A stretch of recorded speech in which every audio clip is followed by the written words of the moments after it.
Synchronicity? What is that? Oh no, synchronicity. That's Hello, my Beauty everybody. Bird Police cover band. And welcome to Synchronicity. We're going Synchronicity, to it's like for synchronicity. We're all here to entertain you. Sorry. Hello, We're up to a everybody. bad start. We are welcome to Adventure on so many levels. That's how we start it. We're gonna play some Dungeons and Dragons. Hey, Dungeons and Dragons. Synchronicity. I am Christiana Ellis. I'm the Dungeon Master. Our players tonight: Chooch Schubert as Autarky. Hello, hello. I'm gesturing as though that's relevant in this. I guess it is kind of. It's like that guy right that's there. fine enough. You see him? Yeah. Also, Starla Hutchton as Nurakina Ethu. Greetings and salutations. Jennifer Meltzer as Cadence of the Water. How you doing? James Meltzer as Ket of the Sands. Greetings and salutations. This is going to be all night, isn't it? Oh yeah. And last but not least, Mark Kilfoyle as Alaric Copperbeard. I'm not going to sing. Oh, that's too bad. Alas, we are still short one Viv Schubert as Amethyst, but it's for good reason because she's in Vegas, baby, Vegas. Yeah, man. So that seems very fun, and we're all jealous. As Starla put it before the stream, Viva Las Vegas. Yeah, there you go. Yeah. It's great. So, I'm paranoid about the stream. It's working, right? Everybody sees it. Yeah, I think it's working. I'm refreshing it just to make sure. Looks good. Okay, great. So, if you missed last week's episode, or if you have not seen any of my many tweets on the subject, or you just are generally excited to hear about it again, let me tell you about why we have an overlay on the screen this time. And it's because I'm and many other people are participating in a charity known as Extra Life. It is all about gaming for 24 hours in order to benefit children's hospitals. And so for the third year running, I am going to be running 24 hours of Dungeons & Dragons over 2 days. On November 2nd and 3rd, it's going to be one persistent campaign. We're going to be running the Acquisitions Incorporated adventure, Orrery of the Wanderer, which I had no idea how silly the name was until I said it out loud. But it's very silly. And it's going to be a lot of fun. Last night I streamed a bit of DM prep for it, where I built a rival team of adventurers for the main party. So that's going to be a lot of fun. You can check out that video, but maybe not right this second. But if you follow that link up at the top there, you can find my campaign page and find out how you can donate to benefit children's hospitals and also help, just like join in the fun. And then on November 2nd and 3rd, we'll be playing the game all weekend. So that's going to be lots of fun. But we're here tonight for a different purpose. To continue the tale of the heroes of legend. So let's talk about what happened last time. Well, still in the Astral Sea, present inside the enormous shell of amber generated by the World Tree Emerald Arboris, the party had been seeking a way to restore it to its former glory, but it is surrounded at present by an armada of Githyanki, determined to crack the amber shell and seize the tree for their own purposes. An infiltration party was made its way into where you were inside the interior here, and you fought them to a standstill, impressing a Githyanki by the name of Sagor. And he briefly offered a parley to discuss that if you You are clearly very powerful warriors. You have knowledge about the interior of this tree. This is information that would be useful to the Githyanki, and that perhaps some sort of a negotiation could take place. And this negotiation had only just begun when Otterkey showed up with his found, finger quotes, found Githyanki sword, and the tone of the conversation shifted somewhat.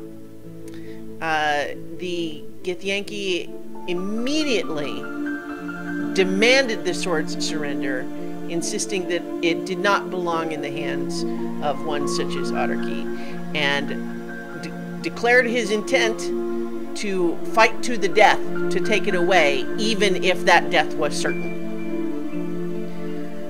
And proceeded to do so, except that you guys actually stopped him from actually dying.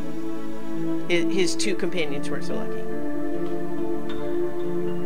Sensing how serious they took this sword, you offered, as a token of good faith, to surrender the sword to him.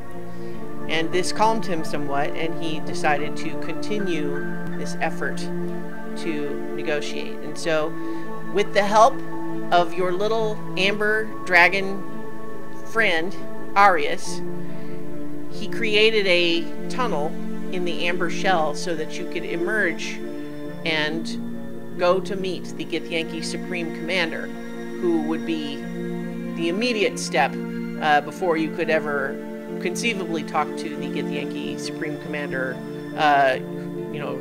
higher up, the Queen.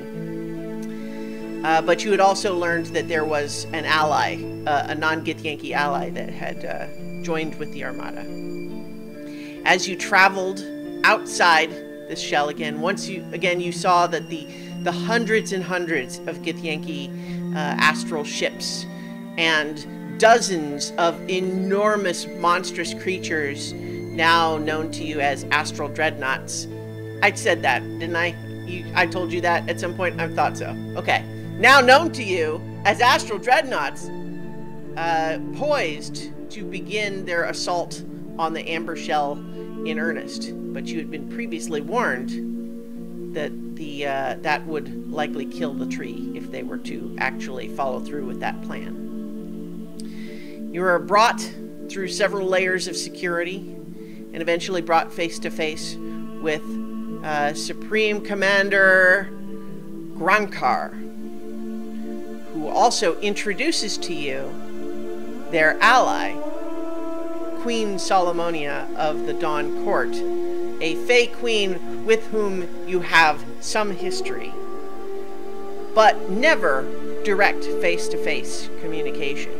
Only a general sense that she's extremely powerful and has been trying to follow you and or kill you. It's unclear for some time. So, as we begin, we're in the war room of this enormous Githyanki flagship. There's a war room table with one of those fancy, battle map tables, except this one is three-dimensional, showing a model of the tree in its amber shell with little magically floating ships around it. There are at least 24 other Githyanki warriors in the room providing security. The Supreme Commander himself in elaborate but functional-looking armor. And then the room lights up as though the sun has risen in this gray and misty place. And silhouetted in the bright sunlight is a woman who says, a female voice who says, "I've been waiting a long time to meet you." And as she enters your space, I need everyone to immediately make a wisdom saving throw, with some caveats. Nira, this is a charm effect, so you do have advantage. Okay. As an elf. Everyone is standing close together, I assume, so you do probably have the benefit of Otterkey's aura. Ket, we've already discussed a slight different circumstance with you. And Alaric, What happens as you immediately see her face is that your mind is briefly overwhelmed with a melody that had once bore itself into your brain. Dun dun dun dun dun dun dun dun dun dun dun dun dun. But as it starts to rise in your mind, you feel another melody overtake it, drown it out, push it out of yourself. And it is an ancient dwarven war song. And you realize that the axe has driven away any sort of magical charm that could have ever taken hold of you. So how about the rest of you on that saving throw there? What does Archie's aura give? Yeah. Plus 4. Plus 4. Okay. 26. 33. 17. Okay. So that's a success for both Nira and Cadence. But what all of you experience here as she enters, and this bright, blinding light, your eyes adjust a bit, or perhaps she takes pity on you and dims her natural radiance just enough to make you more comfortable. But there is no question that this being is breathtaking. It's true that beauty is subjective. Not everyone finds the same arrangement of features to be beautiful, the same shape of form. But in many of the archetypal ways that elves, half-elves, and humans might typically consider classically beautiful, if you were to rank all mortal creatures on that scale from 0 to 10, she is a 15. It is incredible to behold. Your mind can't quite hold all of her beauty in your head. And yet her eyes seem kind. She smiles to see you. Archie, you realize immediately, looking at her, how foolish you all were to be afraid of her. She is so clearly the most benevolent, good, kind creature that has ever existed. And that you stand before her now is simultaneously an incredible honor and privilege, but probably means that your problems are done with, because what could she not do?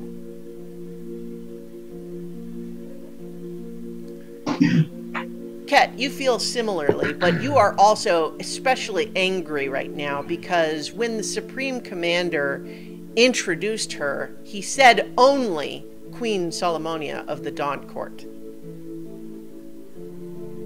Yes, I'm clutching my hat and I'm just so angry and offended. I'm like, Supreme Commander, man, what is wrong with you, dude? This is Her Radiant Grace, Queen Solomonia of the Shining Sun, Monarch of the Dawn Court, Giver of Warmth, Dearest of Paradise, Light in the Darkness, Warden of Ancient Knowledge, and Lady Protector of Truth. You should always address her by her full title. And the Supreme Commander looks frustrated by this. You realize, Nira, Alaric, Cadence, you do recognize that there's quite a number of the Githyanki in this war room that are staring at her with sort of dreamy eyes. It probably does not escape your notice that that expression is shared by Ket and Otterkey. But the Supreme Commander is not one of them, and he looks not surprised, but perhaps mildly irritated. And he does make sort of a supplicating gesture and says, "Of course." In the meantime, Queen Solomonia just smiles benevolently and says, "Thank you. But we're all friends here. No offense was meant, I'm sure." I feel like if we were friends wouldn't try to trick us into thinking we were friends. We would just be friends. I assure you, there is no trick. Yeah, man, she's like my bestest of friends. You've never even met her. You shut up. Bite your tongue. I have a question. How much time has passed? Because I know at some point I had hit Alaric with the tongues spell. Okay. I don't know how long. I think it's been more than an hour, but everyone so far in this place has been speaking common to you. Right. Well, I don't think anybody else is going to understand it then when I step forward and bow and in Sylvan address her in that language. Okay. So, Nira bows. Your Majesty, it's a pleasure to meet you. And we are happy to discuss with you and share the information that you are seeking. And if you could be so kind as to lessen your influence on my friends, I would greatly appreciate that. I would like us to speak in a friendly and open manner. She approaches you, and suddenly it's, as she comes within a couple of feet of you, you sort of belatedly realize that she's a good foot taller than you. Or was she before? It's somehow you are actually not sure whether she was that tall before she just stepped up to you just now. But she reaches out and just with a very kind smile kind of just reaches out to just like gently touch your cheek. And she just says, "My darling Mirakina, how like my Eladrin you are. But your ties to the material plane have certainly made you powerful. The influence you speak of is something that I do not control. It is simply my presence.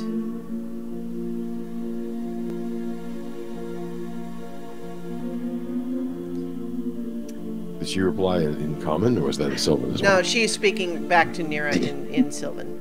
Okay. You can make an insight check if you like. Yes, I would like to. It probably won't. Yeah, give me any go ahead. Oh, great queen, your words are so eloquent even though I cannot understand them. Indeed, her speaking.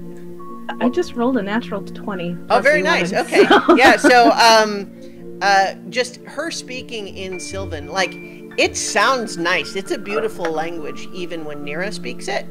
And I don't mean that's not a slam on Nira. I'm just saying that it's a beautiful language regardless of who speaks it. Yeah. But it is like the purest melody of perfectly crafted masterwork instruments when she speaks it. It's beautiful. Such music.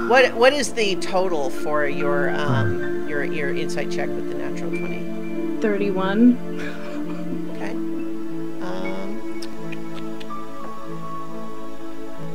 Okay. Yeah, so that's pretty good.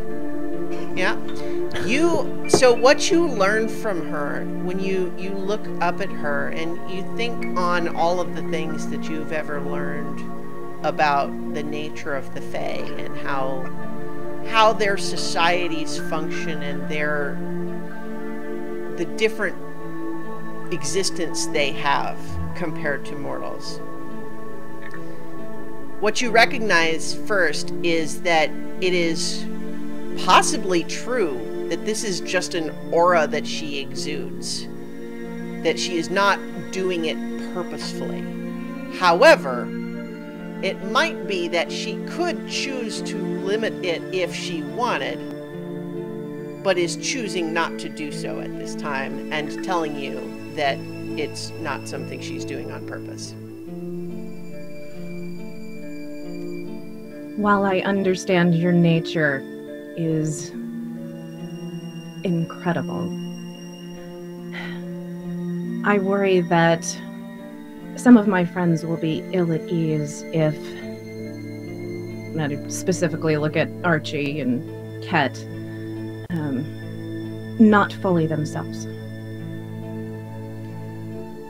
She looks at you and nods in a very understanding way, and she says, "Indeed, it's true that there are many things about the circumstances of this conversation that are not as I would have chosen them, but are necessitated by current events. For one, there is a failing that I can myself remedy. Several of you have taken injuries in battle. This will not do." And she just waves her hand, and there's a sort of a glimmer of sunlight, and all of you are restored to your full hit points. Did she say any of that in common, or was that also in something? That goes back to common. I flinch a little bit. Just hit points? What about like spell slots and No, stuff? just hit points. But Okay. Just That was checking. my question too. Okay, just checking. Just checking. and then she just says, "I regret that the Githyanki do not share the nature that we have, that would understand that the presence of refreshment in a setting such as this would ease the conversation and allow a deeper understanding. So I regret that they have not seen fit to provide such." As nice as it would be to have a good drink, that's kind of beside the point at the moment. There are better things and more important things to talk about. Oh yeah, no worries. She goes over to approach you, Alaric, and she Stands defiantly as tall as he can, sure, staring yeah. up at her. She gets down on one knee to be face to face with you. We're still And- in the astral plane, though, right? So I'll just float up to be at her height. Oh, okay. So, and then as Legally. you do that, she sort of chuckles and then stands to allow you to reach her, and just says, Maybe just a little higher. Yeah. Okay. She smiles and says, "That axe you carry is an ancient and powerful artifact, but it would seem that it is a wise one as well, to have found itself such a worthy bearer." I carry it as I need to. And yes, it is a very powerful weapon. Can I just kind of reach up and like tug him down like from the ceiling? Not that high up, but just Kinda a like, couple of inches "Stop taller it, than What are her. you doing? We're trying to be nice. She looks over to you, Cadence, and kind of moves over to you as well, and she moves to like she's gonna like just gently touch your shoulder like she has some of the others, but then you see like just at the last moment she just refrains from actually touching you and just says, "Cadence of the water, there is great beauty in your sadness, drawn to wander but now cast adrift, like a dandelion seed. Your bow shares its name with your heart.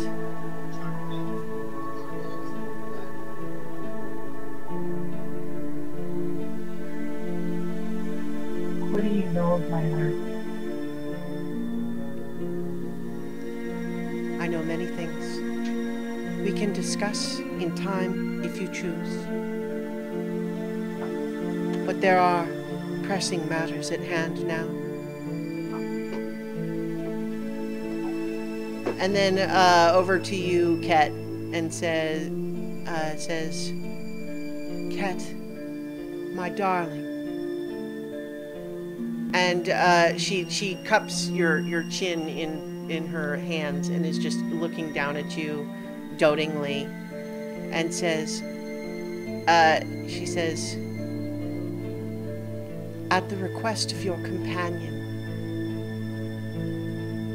I will allow you to forget my song. This will seem painful, but if you so request in the future, I will renew it.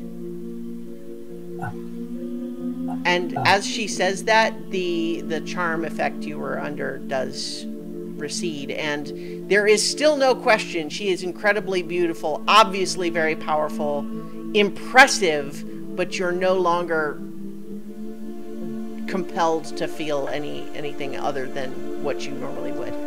Can I just, as it's wearing off, like before it completely diminishes, I just want to look at her and go, oh, Queen Solomonia, please permit me to ask you a question, please. Knock, knock. Who is there? Her Radiant Grace, Queen Solomonia of the Shining Sun, Monarch of the Dawn Court, Giver of Warmth, Dearest of Paradise, Light in the Darkness, Warden of Ancient Knowledge, and Lady Protector of Truth, your soul. Oh, man. Whew. That's, wow, hey. Oh, man. You're... Oh. As your eyes are clearing, she does lean in close and whisper to you, I hear your songs still. I lean into Nira and I'm like, you see what I'm talking about? I wouldn't worry about that one too much, though. You hear my song? Okay. Well, that's the... Thank you. She's out of his league. I'm standing right here. And then over to Autarky, she goes and looks down at you and just says, mortals make oaths so carelessly, as changeable as the wind, as is their nature. But that your oath gives you such strength speaks well of your spirit. Let us hope, let us both hope, that this one keeps.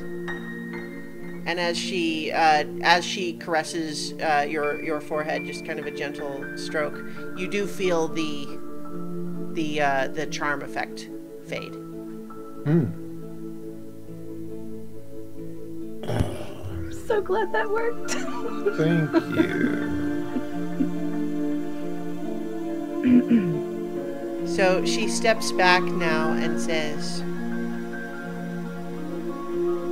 is there anything, before we begin, that would better allow you to negotiate for what you desire in this time and place?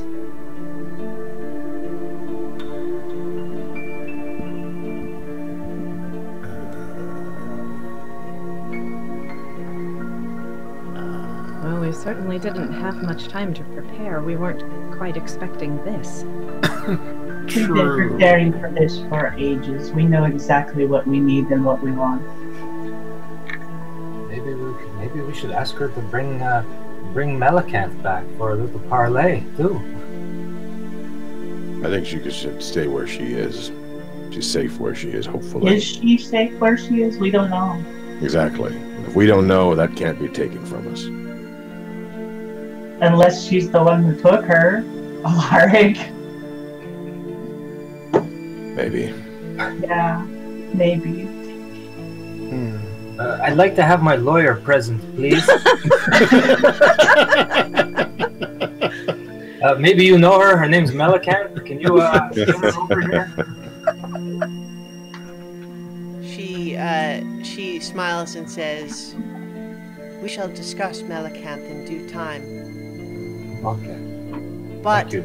I have agreed to the Githyanki Supreme Commander's request that he be permitted to ask questions first.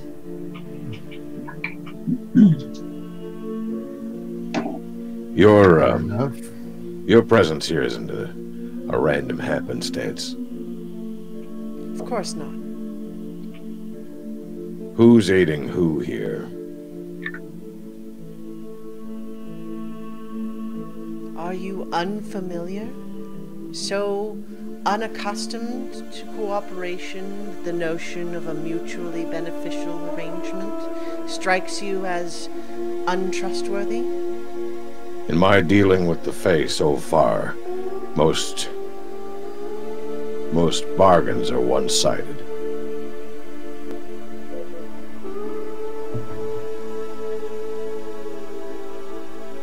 I see. Much as I thought. The Githyanki Supreme Commander does sort of clear his throat and ask that your attention be brought back over to him.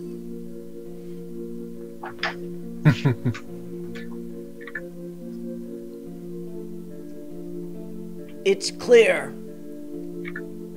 that there is history between Queen Solomonia and yourselves. But you are here to discuss the tree. Correct? Correct. On whose authority do you negotiate in these matters? Kind of look at Ket and Cadence.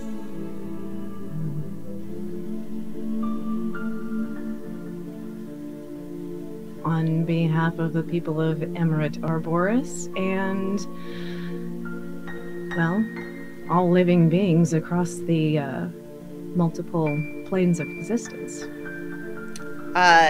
Queen Solomonia chuckles at that. It's a delightful, sort of gentle, pleasant laugh. But it's just, she doesn't say anything else, but just a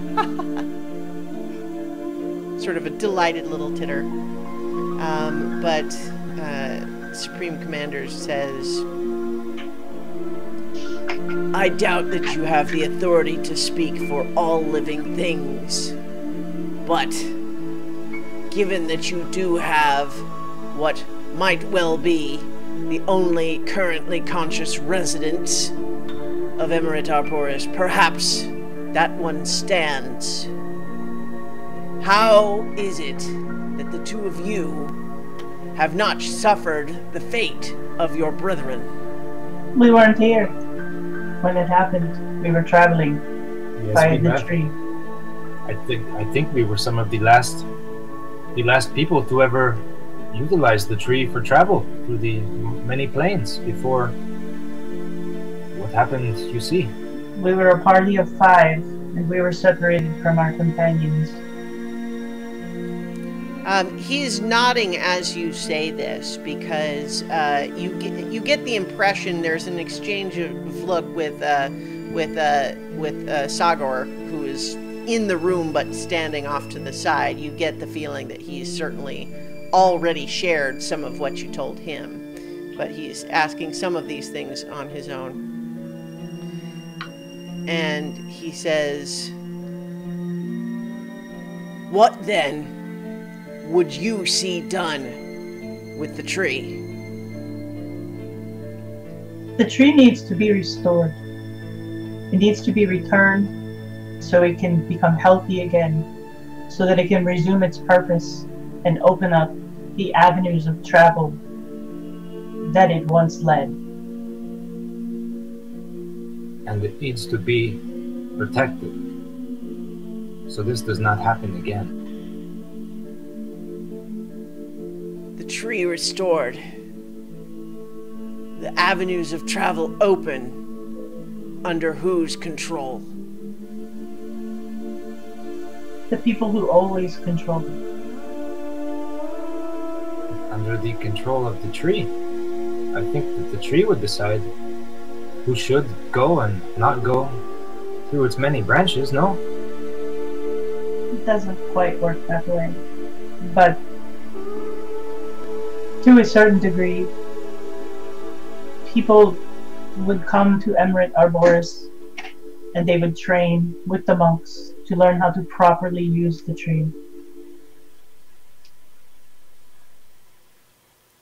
Yeah, we can't have anybody just going all willy-nilly through the planes of existence, because that As would be much fun bad. as that would be, Yeah, you know. I mean, you know, it would get you where you wanted to go, but there are ways to use the tree properly, and to not do it is one of the things that would likely destroy it forever. Well, as a starting position, it is unclear to me that you are capable of producing that outcome. Possibly true, but not yet determined. Let me also express then our position on this matter, which is that the tree should be restored and avenues of travel reopened, but under Githyanki control. I look to Queen Solmonia and just give her a look like, you know, questioning whether or not this is something that she approves of. She smiles and says, I have other priorities.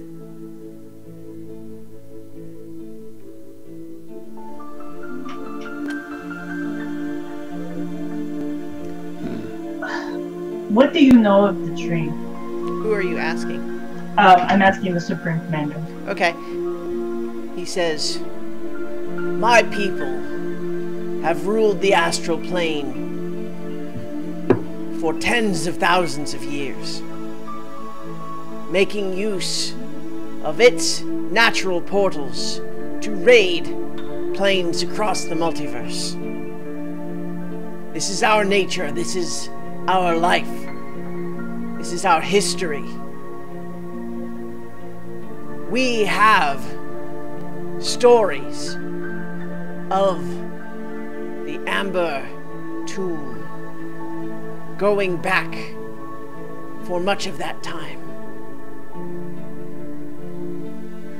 But until recently, it was only amber. An enormous stone of amber, but undifferentiated. There was no evidence that it concealed anything deeper within. But of late, it has begun to crumble, revealing the tree inside. And our scholars and sages have discerned its true nature and the incredible value that it would provide under Githyanki control.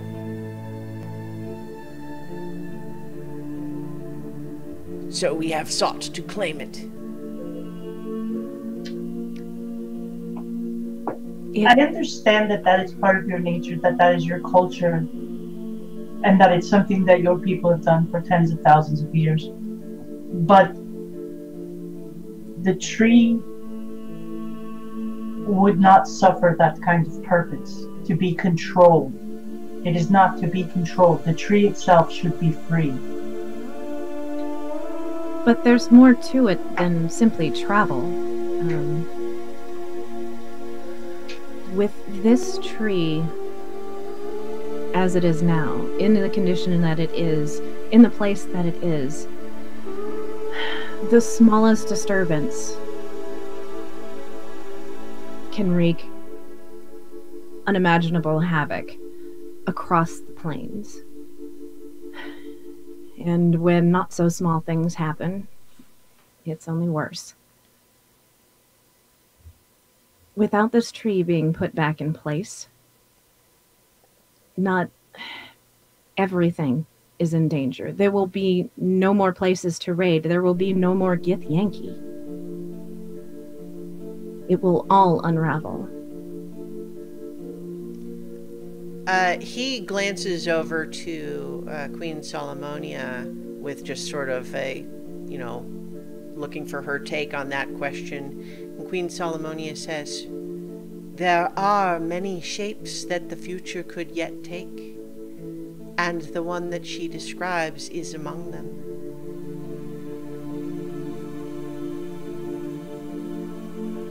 And the Supreme Commander says, "It is this part of your story that brings you here before me. Let it be made clear, our intention is to harness the tree, not destroy it.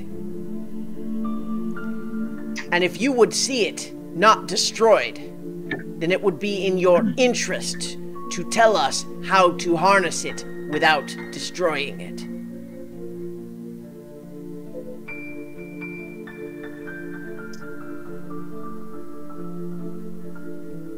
I think the word you're looking for is use.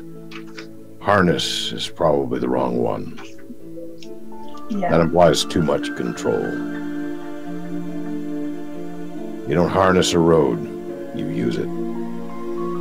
If there is an answer But to you that do question- harness a beast of burden.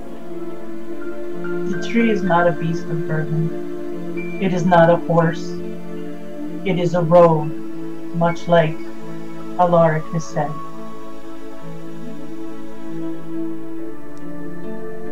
I think if there is an answer to that question, to the how, one place comes to mind that it might exist.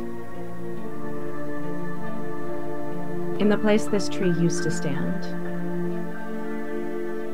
there's a giant cavern, an enormous hole in the ground.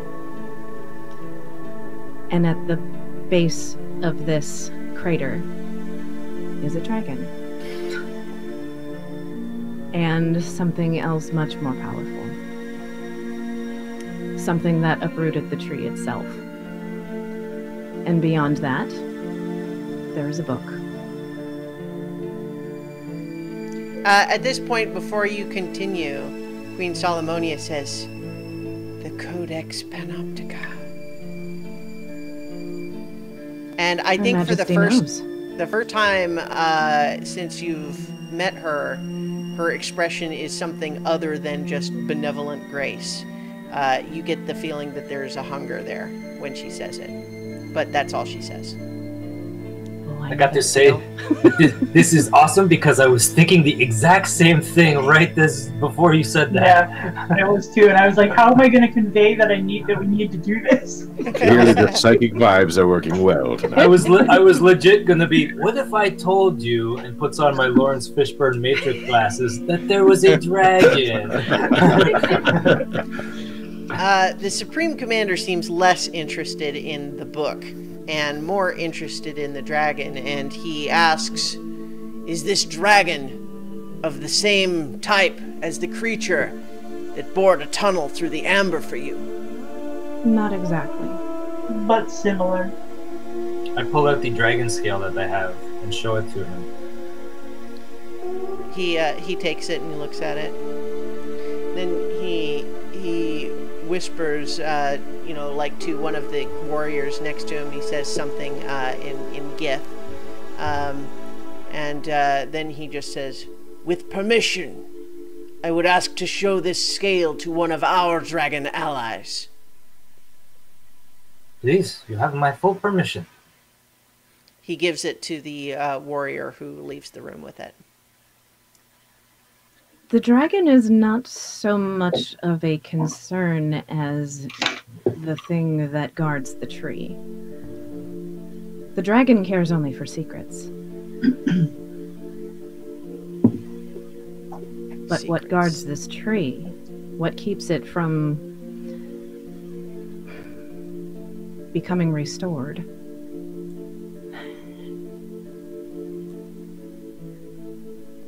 I don't know a lot about this creature. Individual? But it's called a Marut. Yeah. He just blinks at that, that name doesn't register for him at all. But Queen Solomonia does just another one of those delighted little laughs. I know, He it is says, a funny word. It is a funny word, isn't it? Marut. Marut. What is its nature? Well, it is there for one purpose and one purpose only. It tore asunder in multiple parts and scattered apart the being that guarded this tree, that tended to it. And the power in just one extremity of that being was enough to wish a god from one plane to another.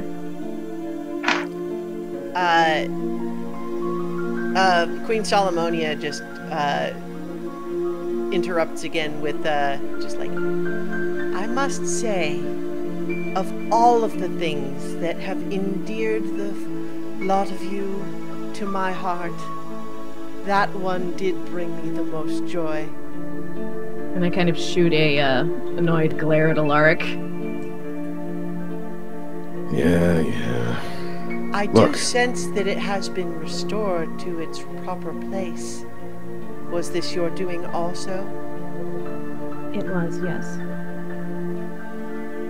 It had to be done. I wish it had been done sooner. But mistakes were made. Let's not dwell on that part of our story. But something I want to highlight that you mentioned. The one creature, the one being, hell, I don't even know what the thing really is. But the one thing that has much more claim on the tree, at least its care, was the one being destroyed directly by that Marut, the gardener. That being must also be restored for the tree to have its proper function. He's only in pieces. Still needs restoring. Well, I agree with you. We don't even know where the rest of the pieces are. Still has a say in the matter. That is true. Is this a creature that must be resurrected? I don't know if it's truly ever died. Just sort of been scattered. It needs to be reassembled more. Like, Found and reassembled. yeah, It has a will- sentience of some kind that was not destroyed, but scattered. What then would you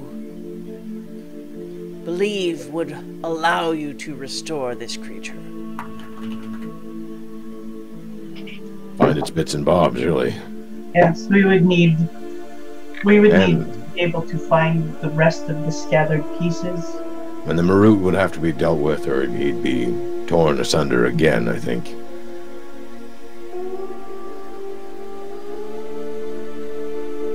Let me put it to you then,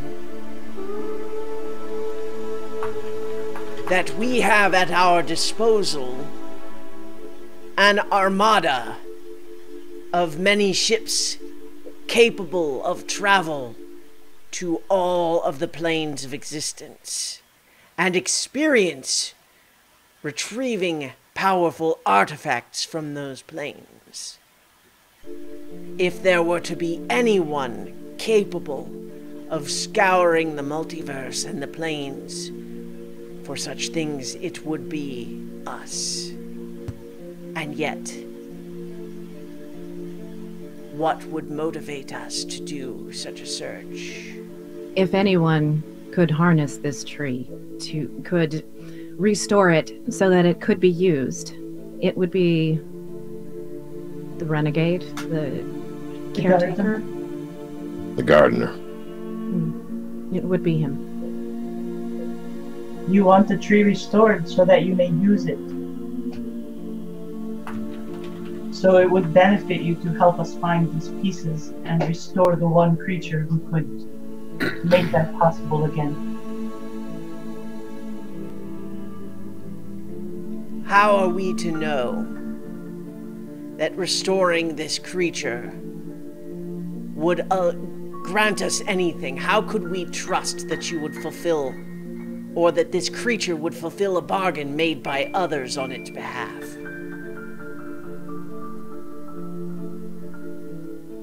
I What's think the at the very least he alternative? would be grateful. wanted to know how to go about restoring the tree, that is your best option right now, man. We are no ignorant raiders.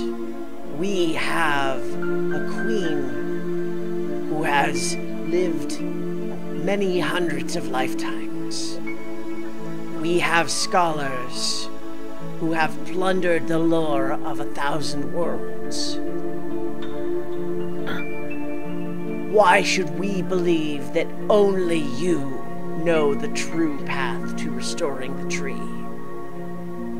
I mean, we just answered your questions, and you didn't seem to know any of that information, so you may have been, and continue to be, a vast empire and powerful. But even vast empires have blind spots. Things they didn't know about or didn't see. You are always welcome to go and see for yourselves if you can get there.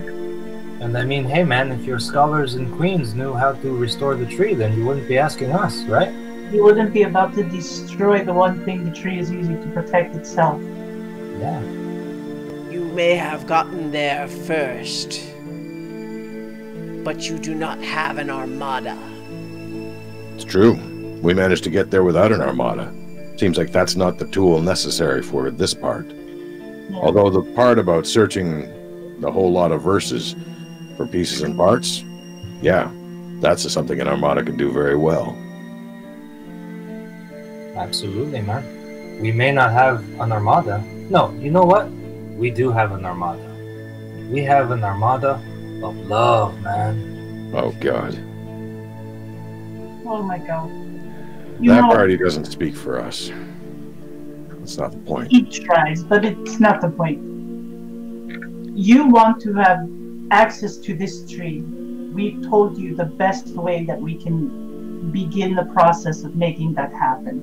It is up to you and your people to decide if that's what you want to do. We can't fight your entire armada to stop you from destroying the tree and its protective shell. But I tell you right now, if you do that, you will never be able to utilize the tree.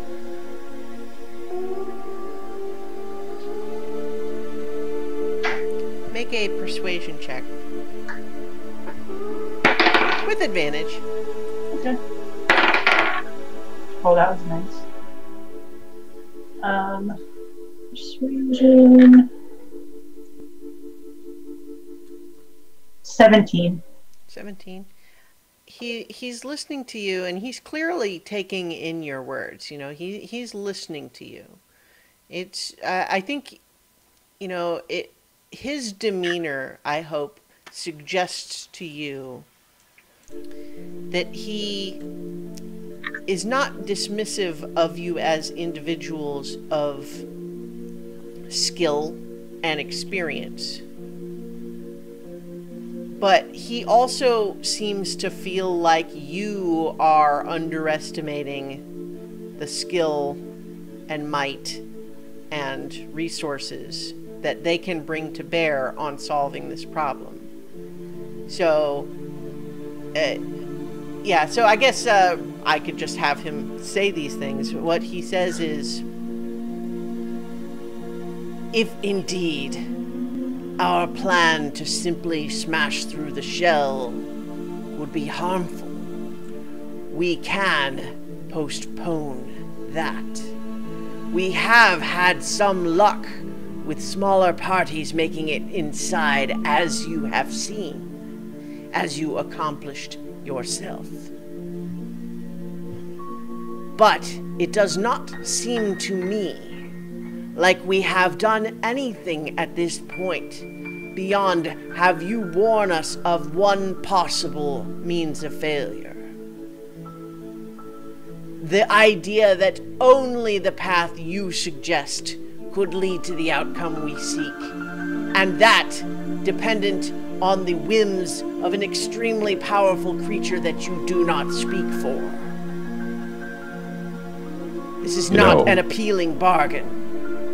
You do have to be careful when you accuse people of working with extraordinarily powerful beings that have whims, and a side-eye glance towards the Queen. But You have already said, and I believe you, you have a vast armada. Your people are experienced in a whole lot of places, which means you've received reports. You're the Supreme Commander. This is where the reports go to. You're the one managing the intelligence for the armada. So you know a couple of things that you've discovered. One, sometimes it's probably a lot easier to move between these spaces. You've been raiding them for centuries? Great. But I suspect the holes have gotten a whole lot bigger, a whole lot more frequent, and a lot less predictable. Also, you've probably noticed that this isn't the only plane of existence they're opening up to. It's inviting all kinds of nasty things in. Things that stand, well, even taller than you and have a whole lot of squids for faces. The universe is falling apart. He had been looking kind of irritated at being lectured by you. Mm-hmm. But then when you said the bit about squids with faces, there is a flash of anger that crosses his face, and he says, "Where did you see such things?" We ran across a hole in a lake, and they were on the other side. We closed the hole and bid them farewell. But they're still out there. More holes open up every day. Hell, for all I know, every minute. That's the other thing here. It isn't just about restoring the tree because you want to use it, or it's handy or convenient. It's also about restoring the tree so we don't let the entire universe fall apart. Explain something to me. We have, of course, observed the increased frequency of these strange, atypical portals. But they have not been an inconvenience to us. You speak of terrible things coming through. For most of the places in this multiverse, we are the terrible things that come through. But it is certainly a concern that it has changed. But it has changed in only the last 100 years or so. Whereas the tree has been sealed here in the Astral Sea for tens of thousands of years. How do you account for this? Remember when I was saying that something larger than a small disturbance would cause even greater chaos and unraveling? 100 years ago, something much larger happened.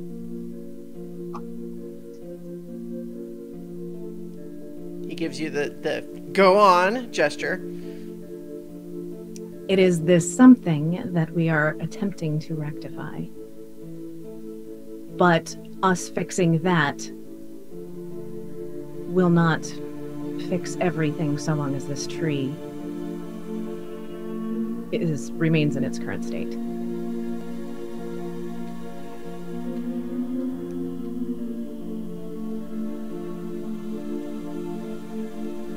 Trying to save the world, man.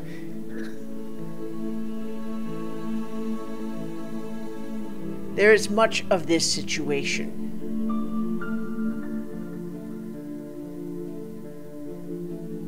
that concerns our most educated sages. As we do not wish to see the tree destroyed when it could be made of use. Naturally, we do not wish the multiverse to further degenerate into total chaos. Chaos, you see, does not lend itself to the manufacture of treasures for us to seize.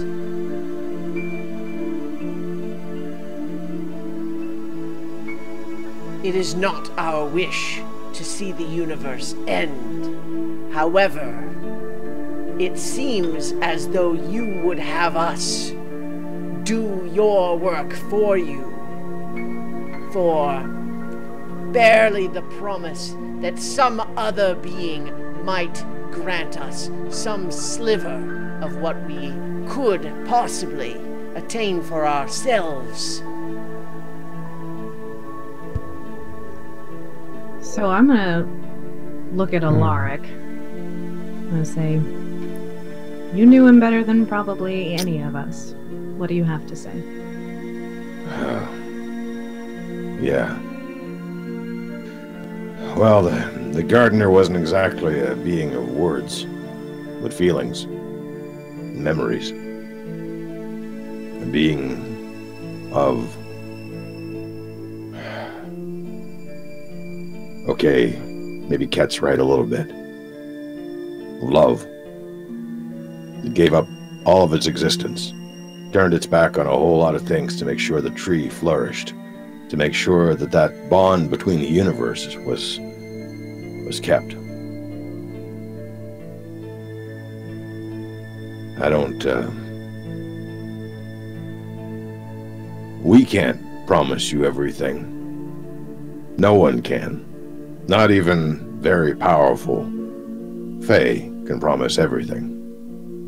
But I can promise you one thing. The consequences of not acting on this, the consequences of not paying attention to the reports and paying attention to how bad things have gotten, that I can guarantee you will end very, very badly for all of us. That's not a threat. That's a very scared promise. Tell me why it would be in our interest to not simply imprison all of you while we perform our own exploration and research. And then, if we conclude that you are correct, we would then, and only then, release you to assist with such efforts. Well, I mean, you could do that. Be a waste of time, really. Yeah. I don't understand why you would want to. I mean, we came here to have a discussion with you, not to fight with you, not to command. We are that having this discussion. Believe know me, why? if we were fighting, you would know. You could imprison us, but really, and I look at Queen, I don't think she would let you. And she actually does chime in, of course. He's quite right, of course. You are not permitted to imprison them. I have tasks for them. Great. See? He looks frustrated. Commander. Supreme Commander. I'm sure that someone on your command, if not yourself, has experienced a moment of being in the right place at the right time. Maybe someone else could have been there. Maybe it didn't matter who they were, but they were there. And they made a difference. Maybe they were the one to strike the killing blow, or to defend a higher up, or find something. So it could have been anybody, but it wasn't. It was them. And as far as I'm concerned, people I'm with, and maybe even myself, have been in the right place at the right time. We've done a lot so far. So you could imprison us, or maybe try, depending on how your allyship is going.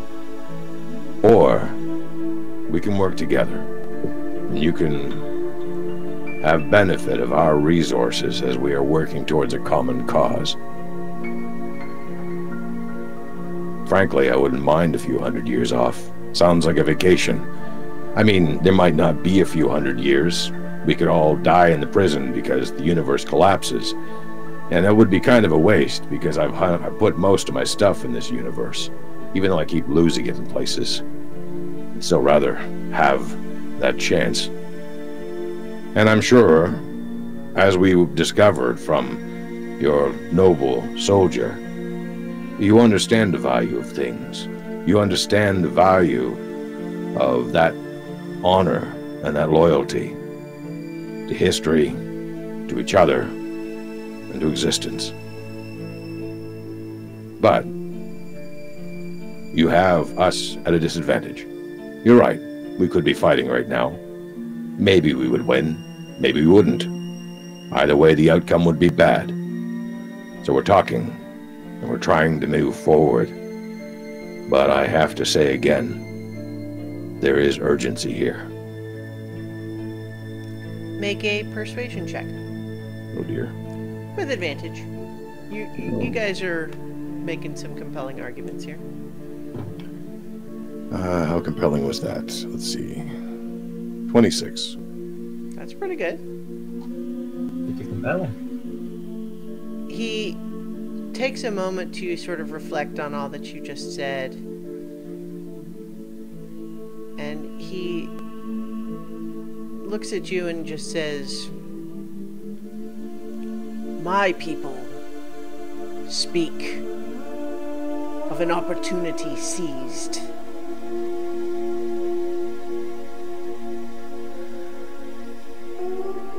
It is not a concept entirely unlike that you describe.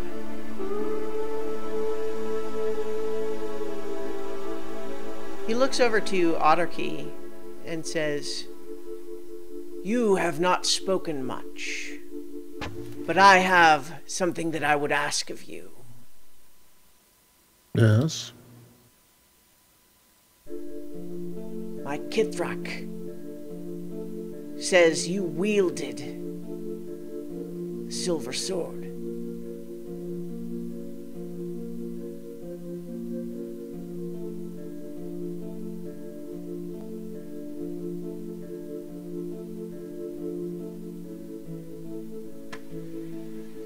Yes. How came you by this sword?"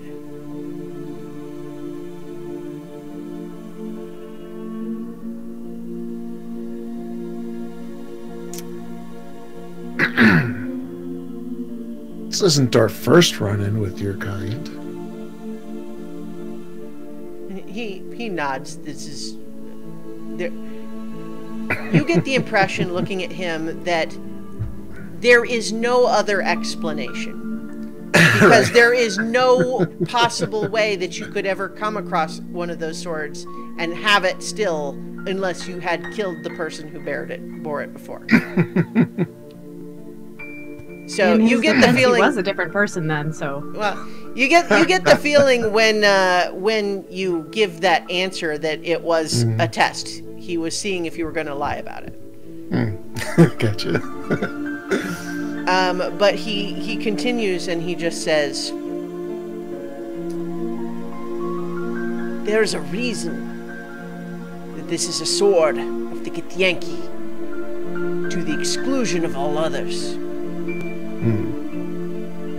And part of that is that in the hands of non-Githyanki, the liquid beauty of the silver sword becomes inert.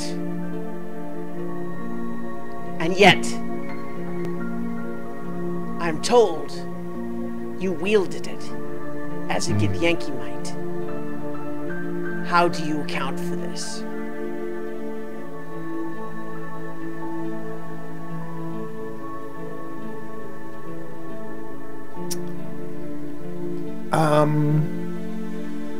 I must admit I had a magical aid.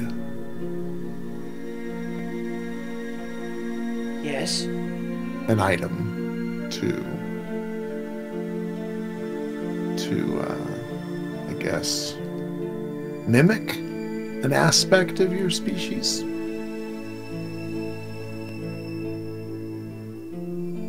And he looks at you and says, "May I see it? I will not demand its surrender as I did with the sword." Sure. Yeah, and I'll show him my, what is it, a bead? It was a little, Psionic crystal, I believe, is the... yeah, crystal, right, yeah. So you bring out this little shimmering magical crystal, and he looks at it and nods, and he says, "That crystal was plundered from a Githyanki vault 18,000 years ago. You're older than you look, Otterkey. Mugen strikes again.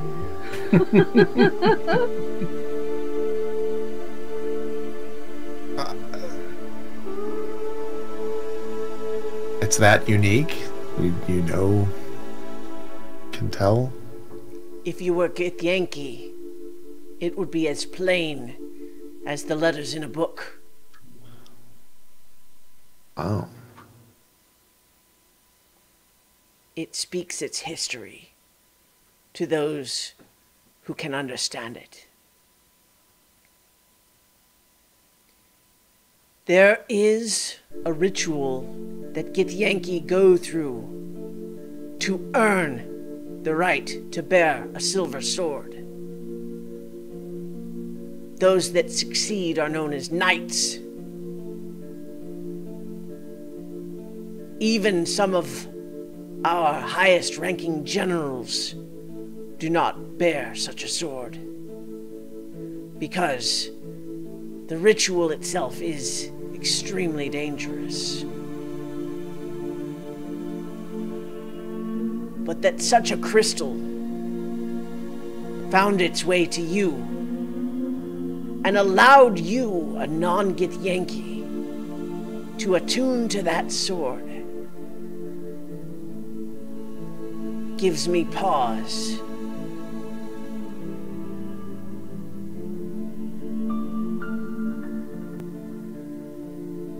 If I were to permit you to attempt the ritual, would you accept?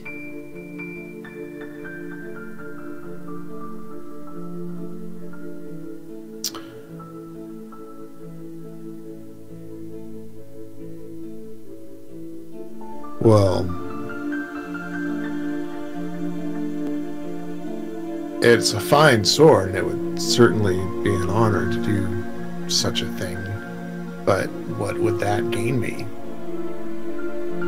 Partaking of such a ritual. It would gain you the sword. If that is not reward enough, then I believe you have answered my question. I certainly don't need to be defending myself the moment any Githyanki sees I'm carrying such a sword, because if you had earned the sword through the ritual, it would be clear, as I can read that crystal's history, the sword would sing of its partnership with you. I see. I see. You know, my entire life I've been very curious of how things work. And,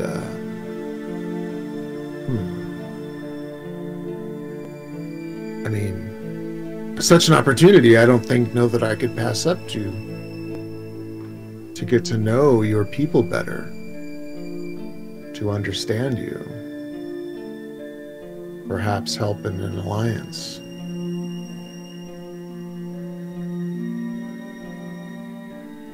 He looks around. Perhaps to know that somebody from our plane, you know, we're capable of completing such a task, I would think would say much to you. You know, some of you, you know, the rest of you in the group notice that there does seem to be a fair amount of murmuring amongst the gathered warriors who had been very stoic throughout a lot of this, but now seem to find this worthy of interest. It sounds like heresy. Well, he's also the supreme commander. He's kind of the one that might get to decide that it's okay. Unusual, for sure.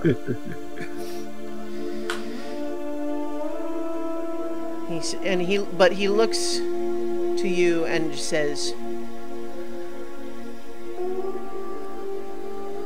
"It is a danger. Far too much for any individual.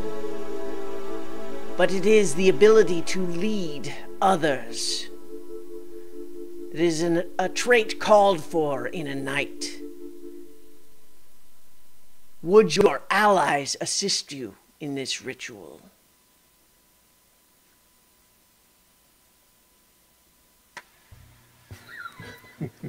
I would stand with you, Archie. Archie, if this is something you really want, I stand with you.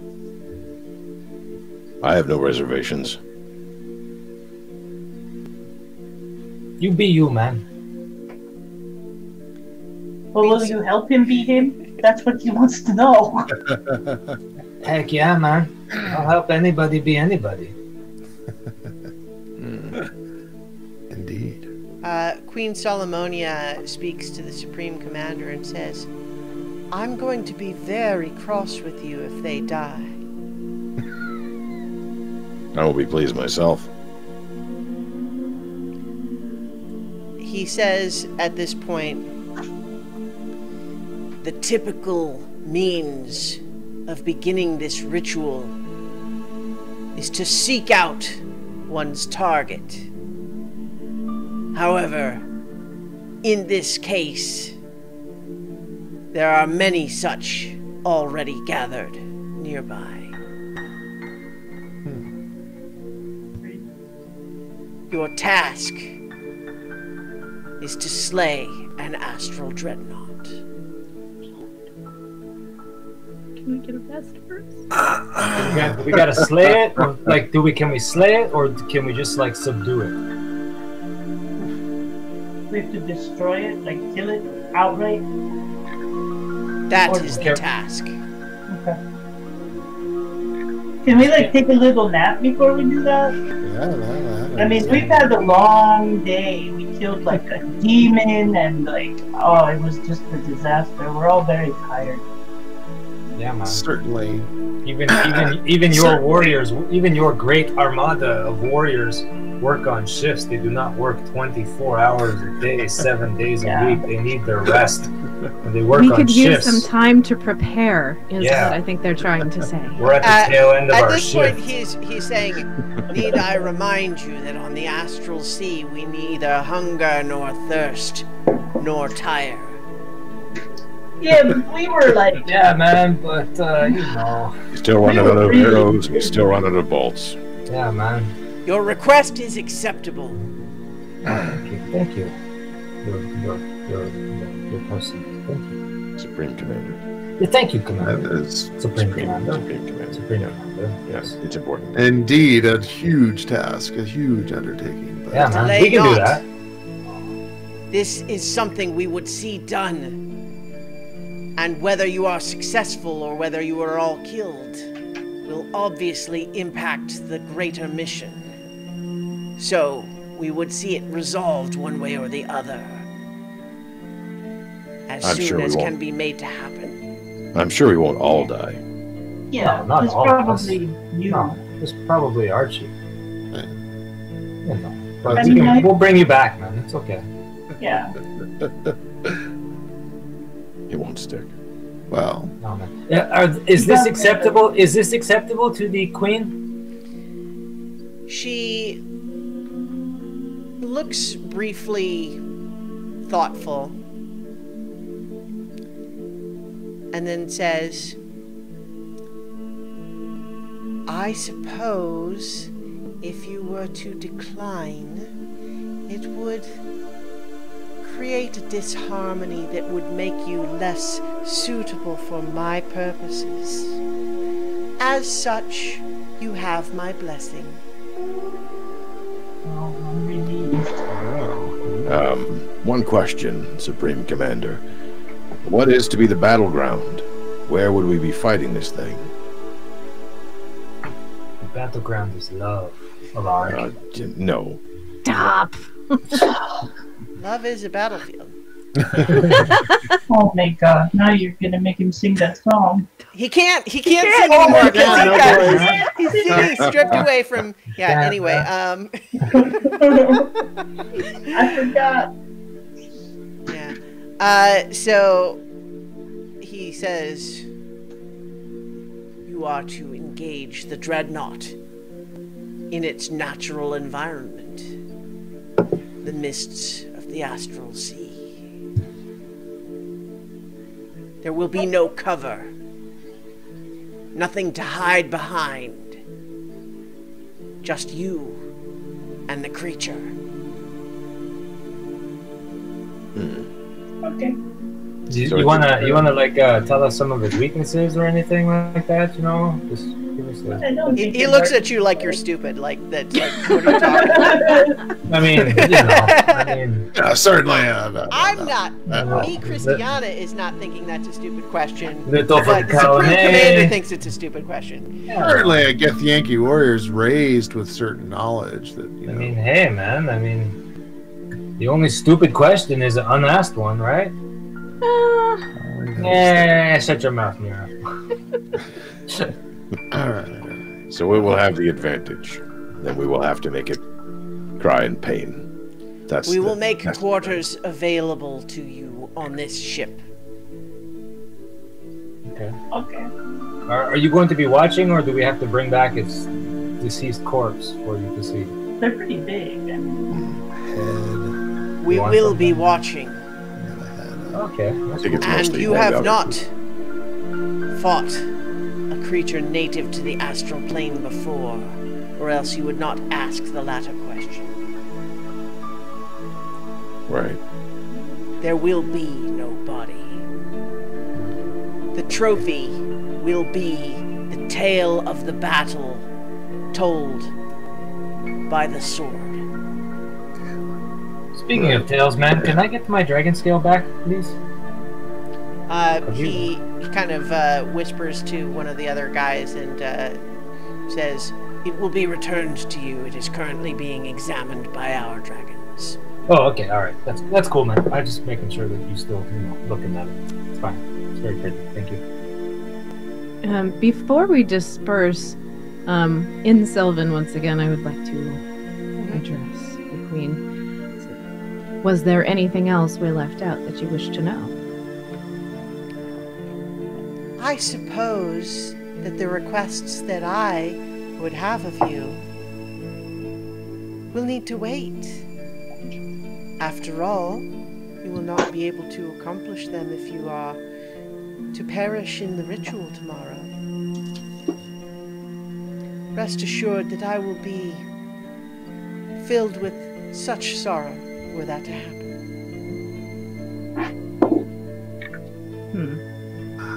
So beautiful. I'd be filled with sorrow. Smack Archie. Pay attention. Her eyes are up there.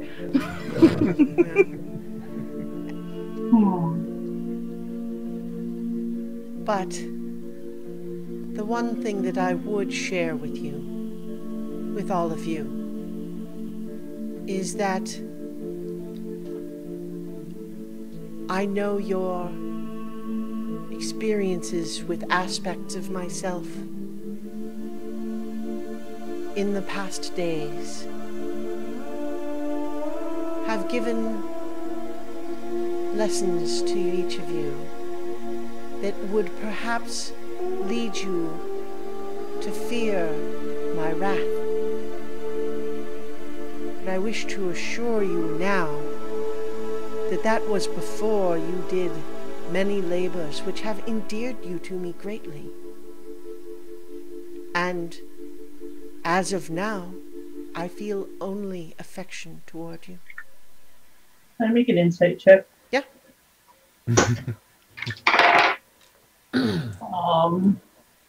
That's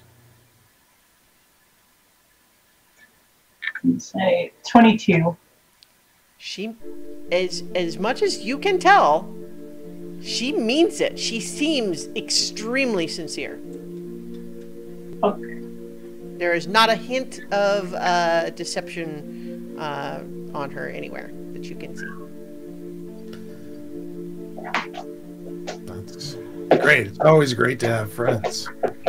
Yeah. Beautiful friends. Allies. So then, if you must rest, then I hope you will rest well. And she just gradually turns into just like a sphere of light, which just drifts right out through the side of the ship. And as soon as she has passed through the wall and the light fades, everyone in the room feels it. It's just like on a cold winter's day where you've been a little bit chilled to the bone and the wind has been blowing and you're just a little too cold, but then the sun comes out and oh God, does it feel good. You can just feel the sun on your face and you get just a little bit of a reprieve from that biting wind, and then the clouds blow back over it and the wind picks back up again and you're just back to that. That's what it feels like when she leaves. And you definitely see a lot of the warriors just kind of just All right, man, she's gone. Let's kill him. No, I'm just kidding. We would all die. It's a horrible, horrible death. Yes. Alright. So, the Supreme Commander basically, assuming that you are... If you are being permitted to rest, he expects that to happen now. And so here, you rest are now, go and rest on the floor. And so you are shown to they are really just like private spaces. There's not really any furniture, but then of course you also realize there's not any need for a bed. You're not going to be laying in a bed. Mm-hmm. It's really just sort of a bare room. And you can all make insight checks if you like. Yeah, no. 22. 12. 9. 17. I think Nira and Cadence are both fairly certain that these rooms are really more like prison cells than guest quarters. But it's subtle. There's not obvious bars or locks or anything. But it's a pretty Spartan chamber. And there are essentially, like, each one is kind of the size of maybe like a Motel 6 hotel room. And there are 2 made available for however you would split yourselves up. Did someone leave the light on? No, they turned that thing right off. I turn to who's coming? Who's? Is it just soldiers leading us into these rooms? Yeah. Supreme Commander. Yeah, the Supreme Commander stayed in the war room. That's fine. I just turn to one of the soldiers and I say, "Hey, man, knock, knock." He looks at you, just what? Never mind.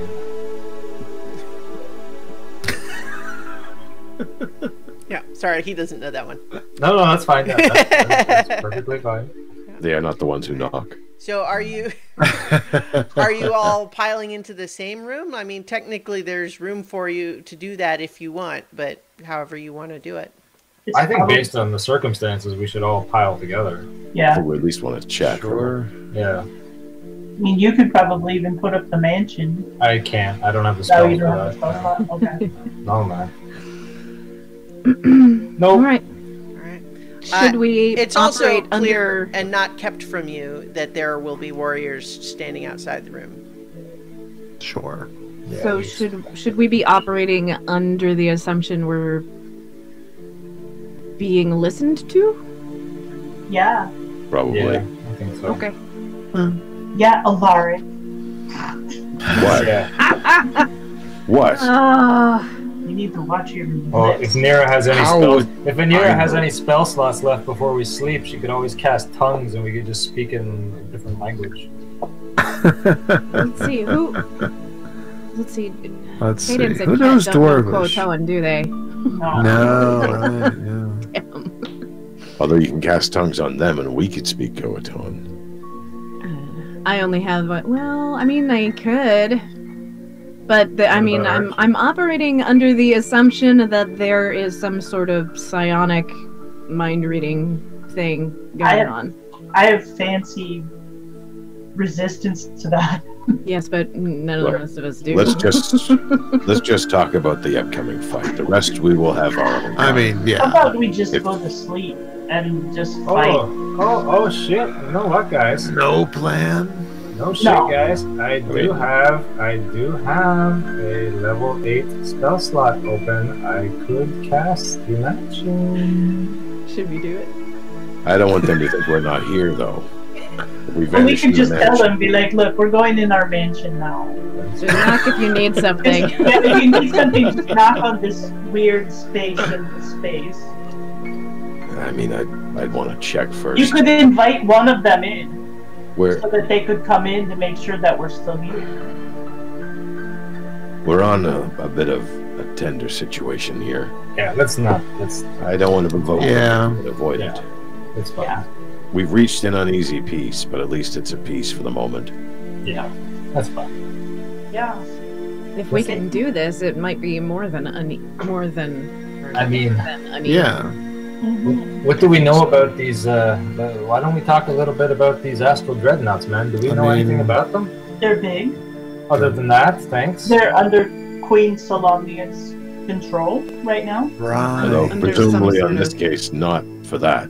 No, Would she interfere? I don't think so. She wants us to survive to do whatever bidding she has planned, so. True. True. I don't think we're going to be fighting one of the ones that they have harnessed for their purposes. You don't know that. I pretty much think I do. I Seems don't like think it's they would supposed to be risk wild. having it close enough to their armada that it would distract any of the other ones or destroy any of their ships. Yeah. Are there windows in this little cell? Not in the rooms you have. But then again, this ship is so big that these are interior rooms. They're not even on the side of the hull. Yeah. Aside from them being big, there's not a lot that I can tell you about them. Yeah, well, sounds like we need to defeat it rather than. We don't know their methods of Dismiss it. attacks or their weaknesses. Well, or so any you of did you- see them. Well, right. They Yeah. do have, well, you know what? Let me just go ahead and show you Yeah. a picture of one. sluggy things. If Yeah. it's a creature of the astral sea, I think we can assume it will have some sort of psychic damage that That's it does. True, yeah, that's right. I mean, that seems to be their whole gig, and I It would haven't probably be really. immune to that sort of damage. What? You still- Let's see. It would be Oh, possible, maybe, it if could one of be you immune. could tame it. That's more of a maybe amethyst thing. I was thinking maybe bottling it. But Uh, then Yeah, when but then it's it's not dead, dead. Like, we have to kill it to prove that we actually fought it, or this So, whole thing that This is what they look like. Oh. yeah. Oh. an angry slug Dude, crab. you bottle that, Hmm. bring it back, and like, hey man, I didn't picture it as having arms. let us do our thing. Wow. Release this It's bottle like from a your slug, ship. crab, and a really No. feral cat all combined Also, together. I will just remind you that what he said the task was is to slay it. Yeah. Right. Yeah. I think we can also assume it's going to be able to move quickly because it is Yeah. native. They have a large range. Okay, dude, bear with me. Bear with me here, okay? We trap it in the bottle. Uh huh. We bring it back here.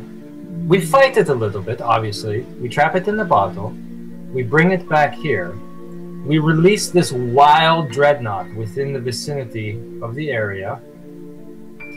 And then the Githyanki are forced to help us slay it, No.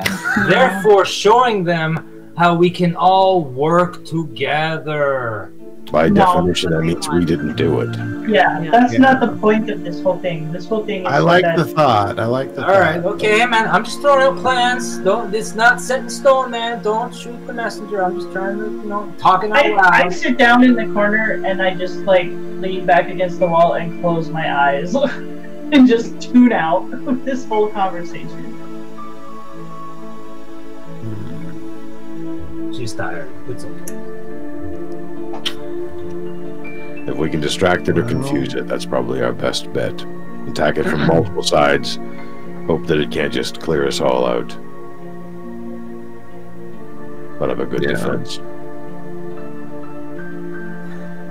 So to think Yeah. about. Hmm. Think about Um, what spells to Any of you who Oh, feels boy. like it can also make a history check. I can do Cadence that. can make a nature or survival check. I'm sort of trained, now, Natural 20 plus 7. but I got a natural 1. Dwarves never had to deal with this. All right. Yeah. Well, I I got one too. Also a 29. natural 20? Yeah.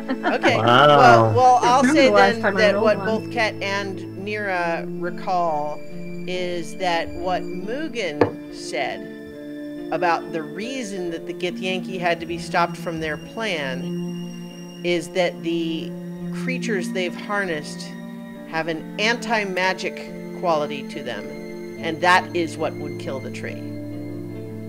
Hmm. Damn. So that means That's we can't use magic. No, it That's- could be like That's what he said about it. So your it could be conclusions like are in your the own. same. It could be like we fought beholders before.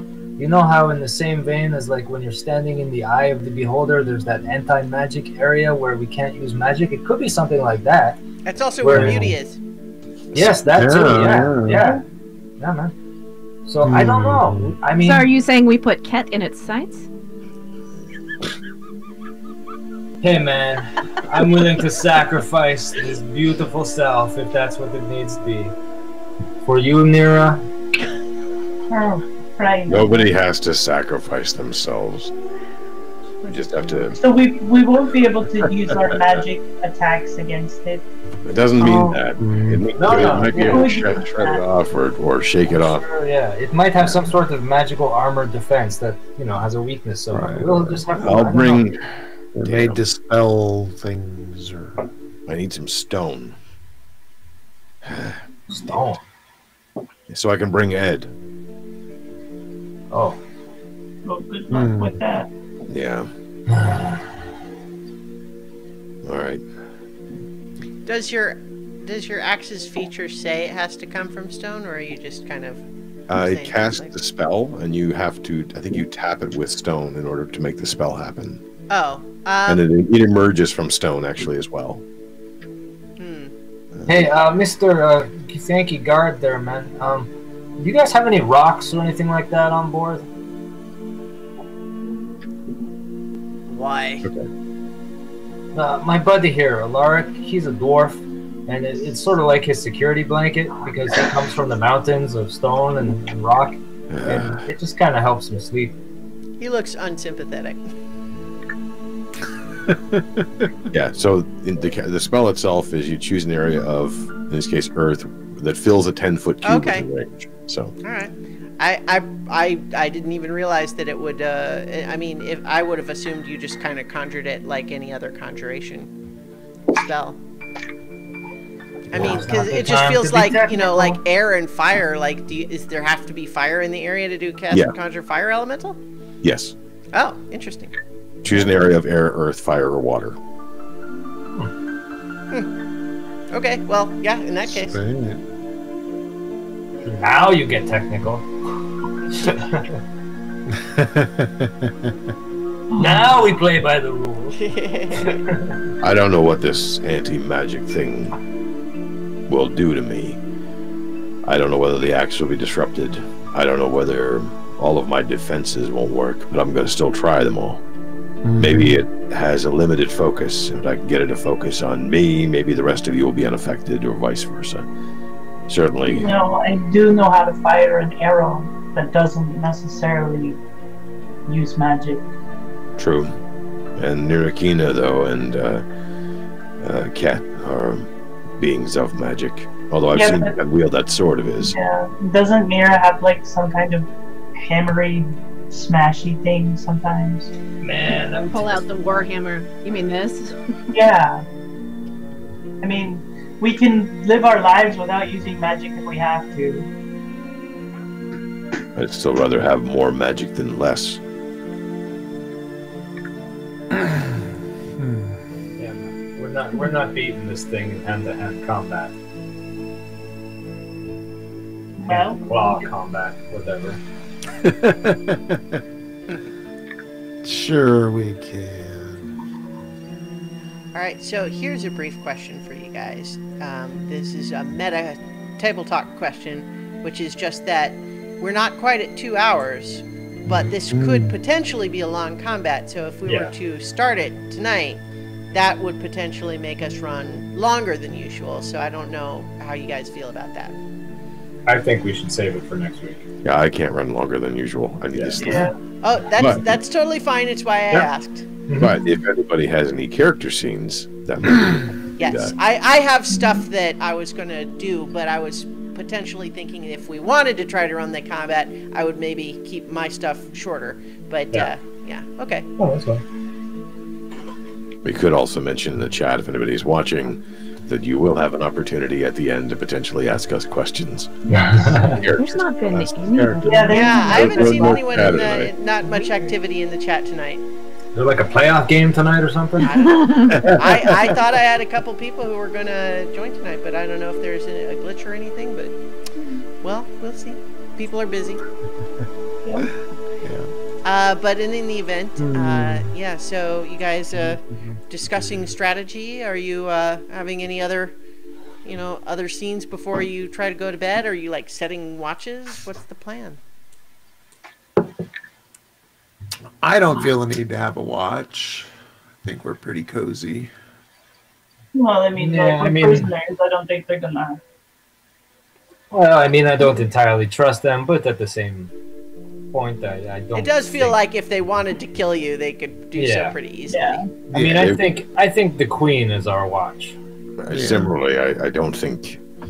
I mean, they're invested in this fight. Yeah. They want to see it kill us, if anything. Yeah. I think we're more of a nuisance to them at this point. They'd be happy if we're out of the way.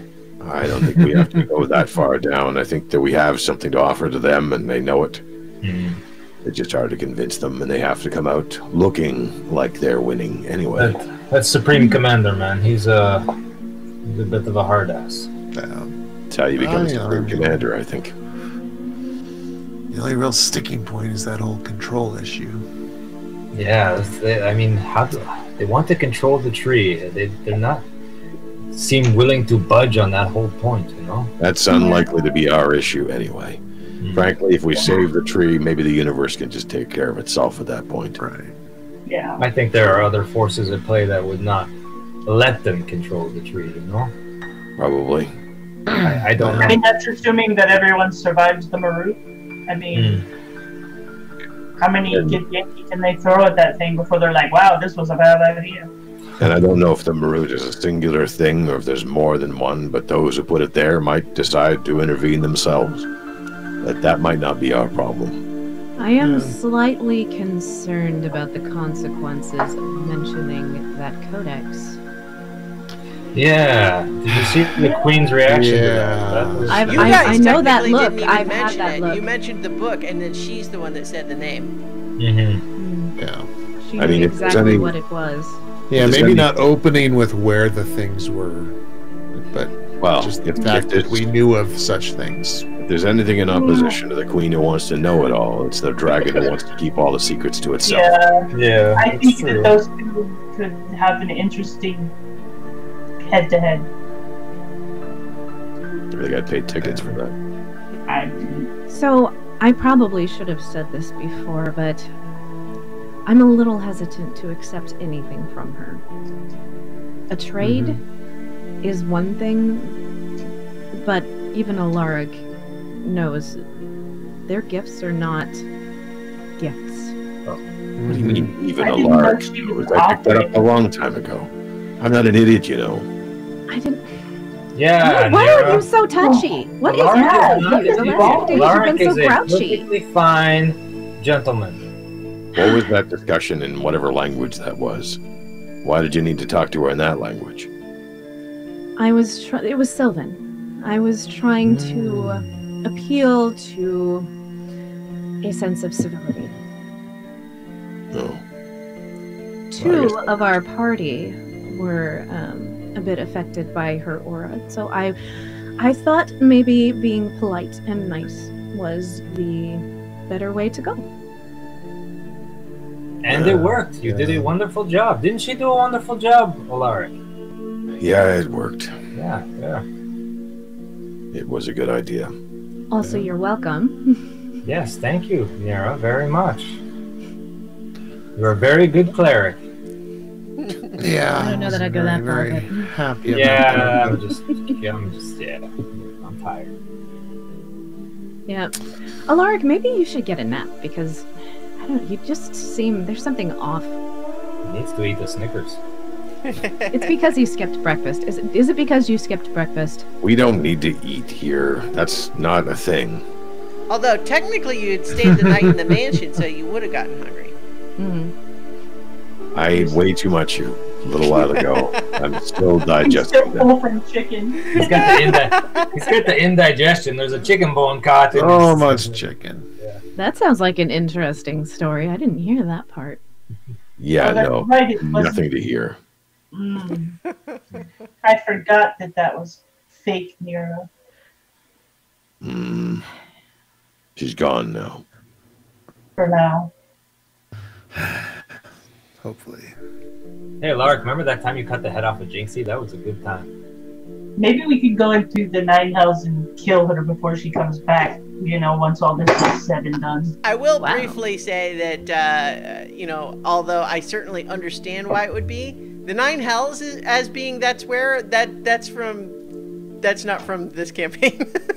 So we're gonna keep it. From, That's our, in our setting. Gehenna. In our Yeah. setting, Yeah. she goes to Yeah. Florida. Yeah, And- it's the point is the same, and I get why. But I am trying to lean a little bit away from it just being too obvious. Like it's a similar plot point from Critical Role. Gehenna. I don't know. Never It's shows like up I'm again. 15 years old. Maybe that's what it was called when I was, younger. You never know. Sure. No, I'm just. Really, I'm the just old recommending- it was called the Yeah. 9 Hells. They consolidated under a single leader, and now they call it Gehenna. I'm helping. I would be Well, all for that trip when this Yeah. is done. When this is done, I say we go and chop up her head again. If we remember who she is. She's probably going to be burned into our memories one way or the other. I might not remember killing her, but I'll Yeah, I remember don't the think we second will time. forget everything. We just will forget how awesome and amazing we were when we fixed all the things. Hey guys, who do you think would win in a fight between the Githyanki and the dragon? I think they have it in numbers. And the fact. Yeah. Yeah, that dragon's kind of a dick, though. He's got some tricks up his sleeve, man. Yeah. He make them forget why they're even there. If they can find it, that'd be the question. Oh, I'm sure they know things about it. The bigger concern, I think, is the Marut. Yeah, although it didn't act when we were there, unless you challenge what it wants. It twitched a little bit, and I didn't. It like twitched the when way- I gave the gardener back his arm. As long as they stayed focused on the dragon, I don't think it would really care.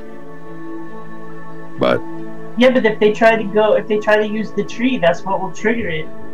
yeah, most likely. So, I mean, I think we did them a solid by telling them that. So hopefully that works in our favor.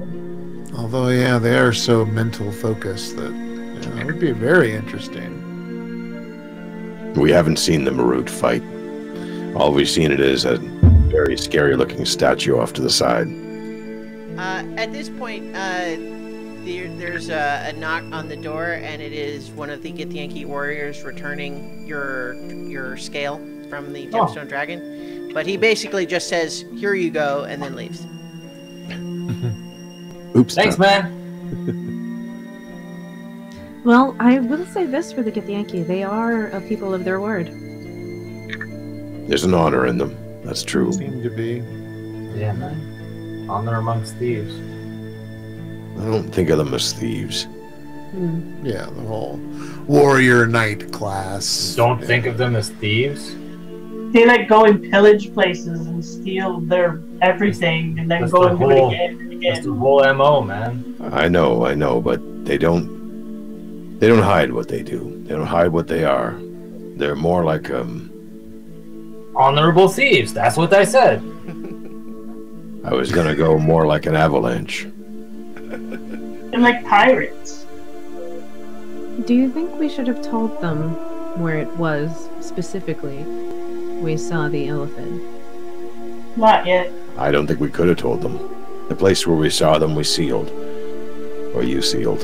If you Well, think that Arcane. was the only way to get into that particular plane of existence, No, I don't but think you've been paying We attention. can certainly help them on their way, and I think it's a good thing to hold that information to ourselves. I think that opening happened at random. Another Well- one will open up somewhere else entirely. Recall, though, that the portal that you guys sealed between the prime material plane and the elemental plane of water, you did seal that one, but that was not where the Illithid had come to that place from.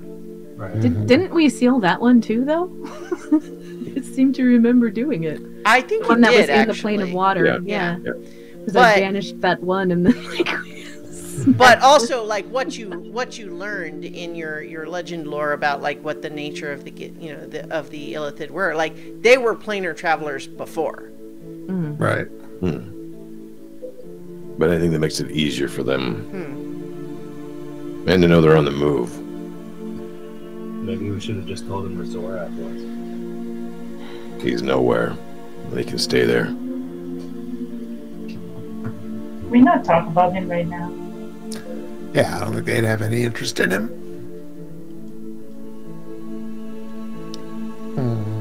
think of the Githyanki like a loaded crossbow ready to fire. They just need a target.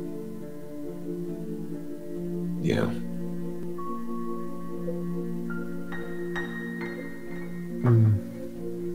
But I do like the idea of them searching for the rest of the gardener.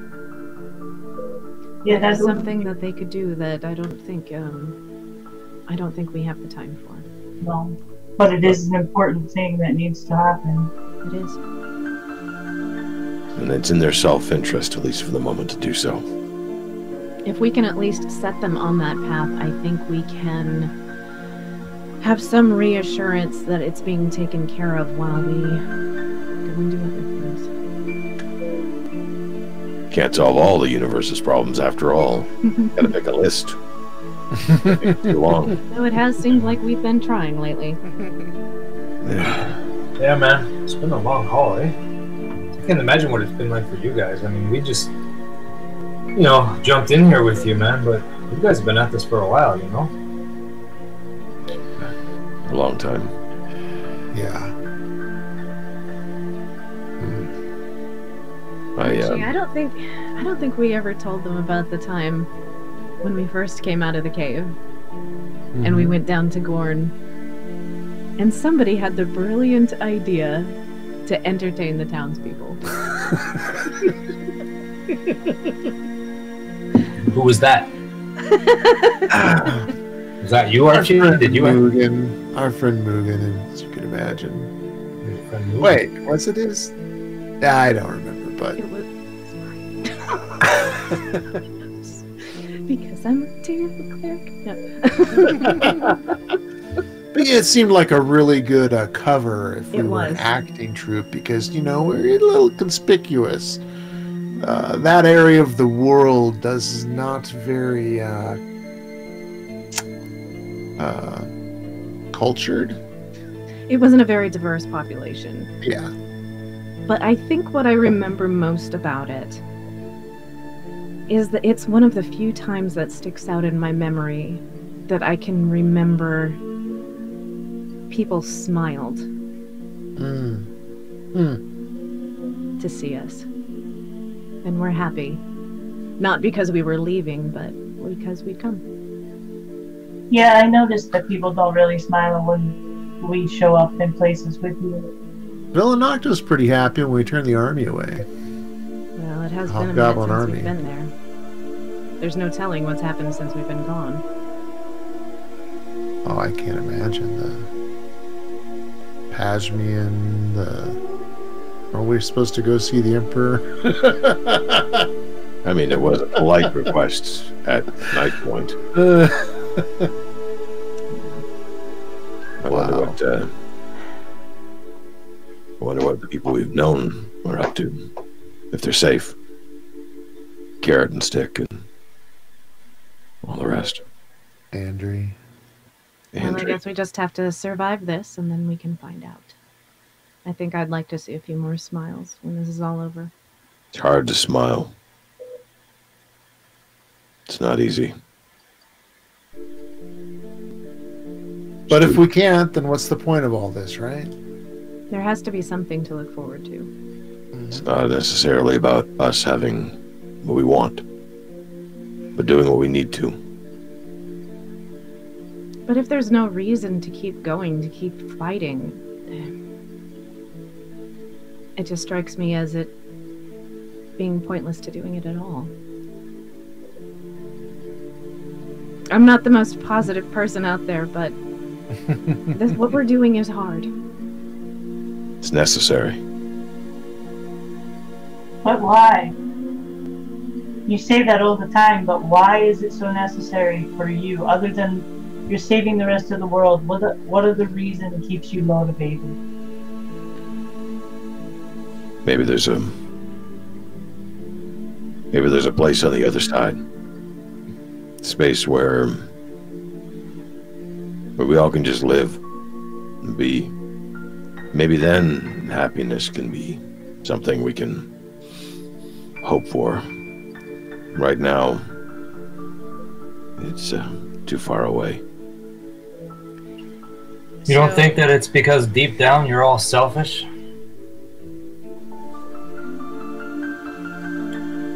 That's a very uncat-like thing to Selfish. say. I mean, I do want to live. Yeah, say something cat-like, or I want to cut your head off.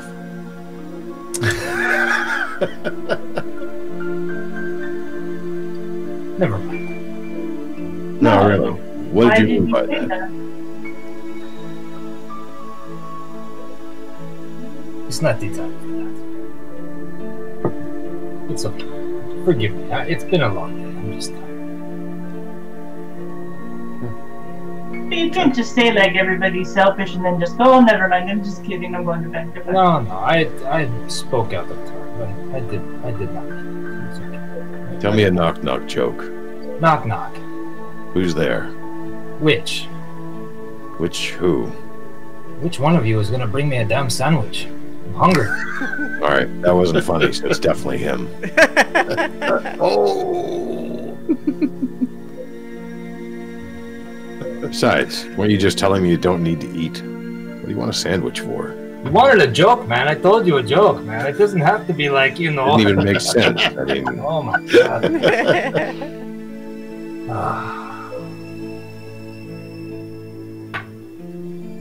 I'm going to sleep.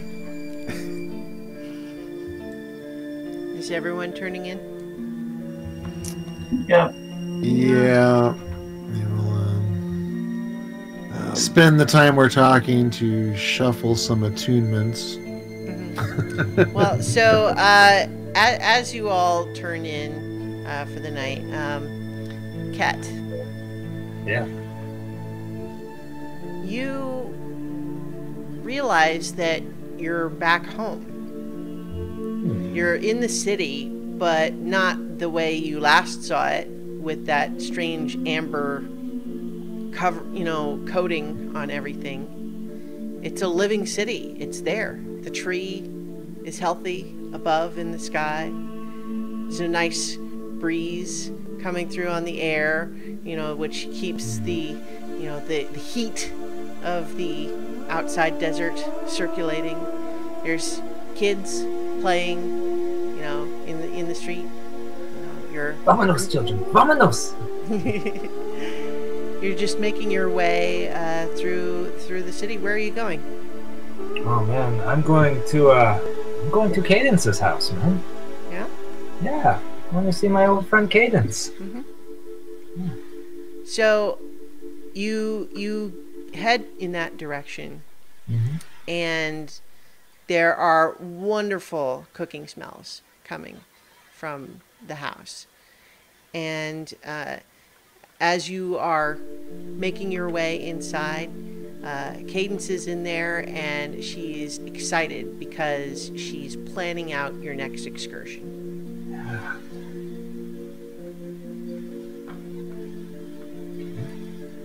Hey, Cadence? Can I talk to Cadence? Hey, Cadence. Yeah. What's up, man? Hey, man, where are we going next, man? I'm starting to get itchy feet. We need to go. We need to go somewhere soon. I'm excited.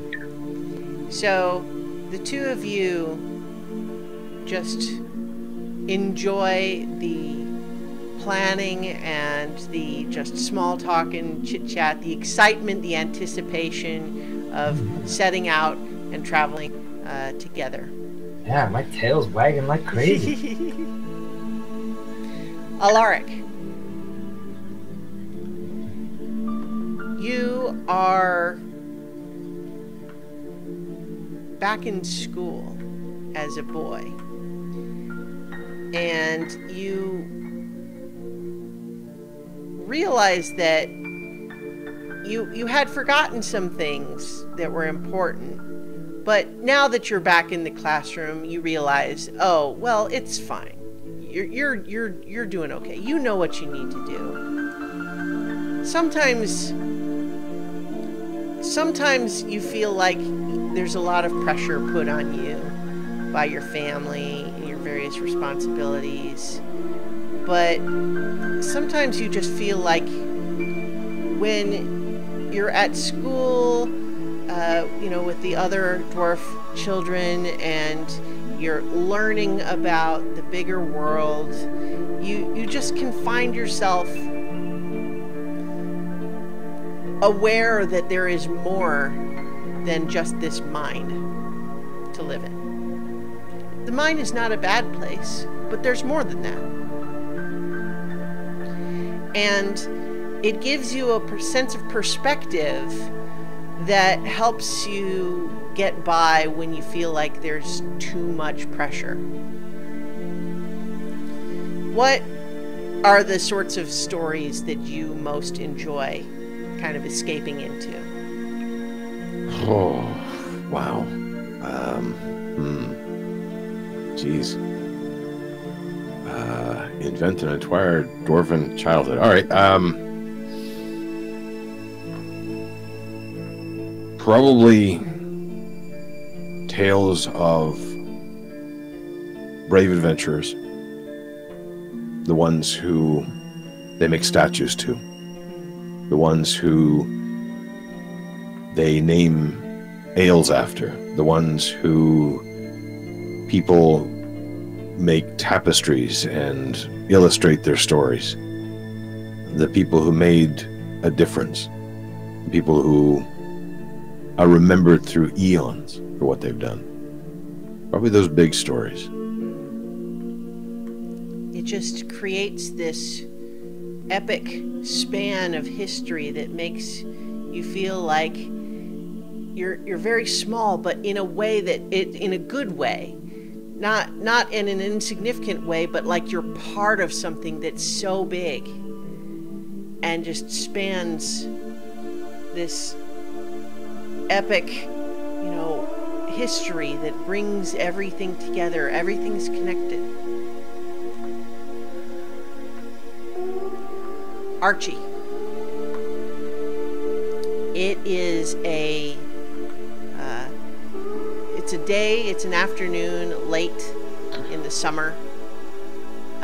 It's warm outside, but boy, it was a lot warmer back inside the blacksmith shop. So you've escaped from the heat briefly to allow the breeze to cool the beads of sweat on your brow. You're still a little bit new to your apprenticeship here, so your shoulders and arms are pretty sore.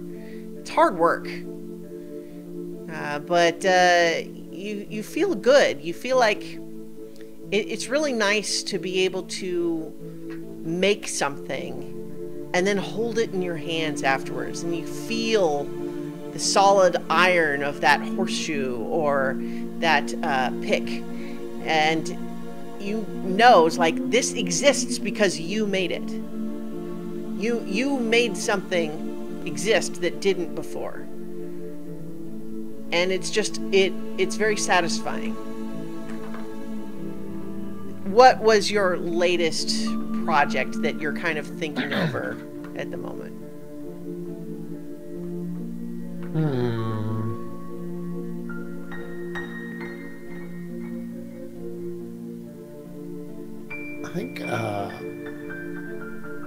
think a type of trying to create a puzzle.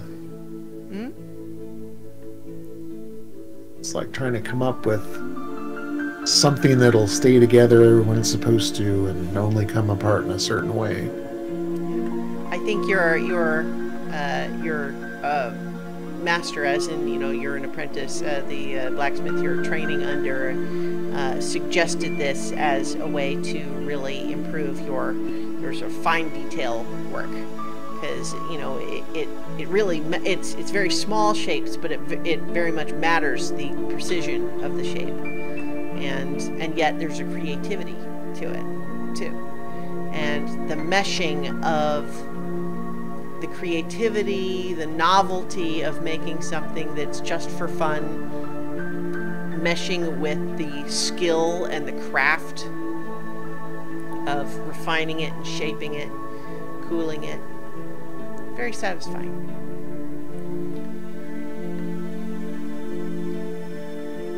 Nira.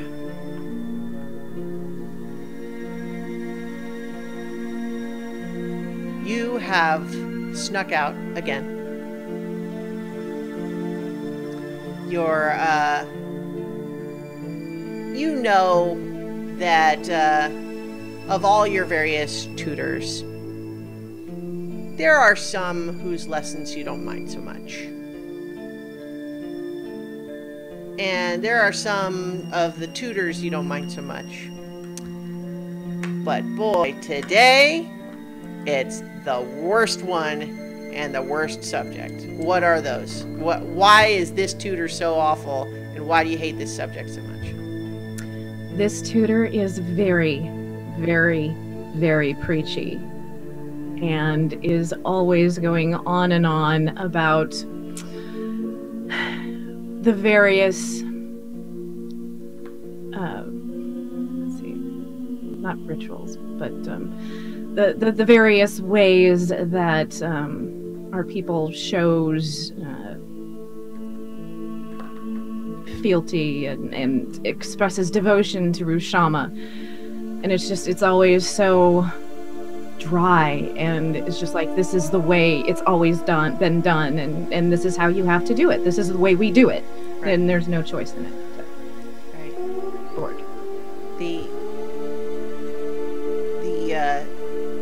stodginess of some of the oldest elves, who seem to think that the fact that they have done something the same way for a long time is in and of itself the reason to keep doing it that way. You know, it's one thing if something is, you know, a time-tested thing, but the way they so frequently express it, it's sort of like you're not really even ever allowed to question it. It is the way it is because that's the way it is, and the way it always has been, and therefore the way it always will be. But you know that things can change, and you know that because you can change them. Here you are, sneaking out of your lessons, right? What are you going off to do on this particular day? I've probably got a book. Yeah? I have a particular tree. It's my favorite. And I like to... The leaves are nice and dense and lots of branches, so I'm hard to spot. What is this book about?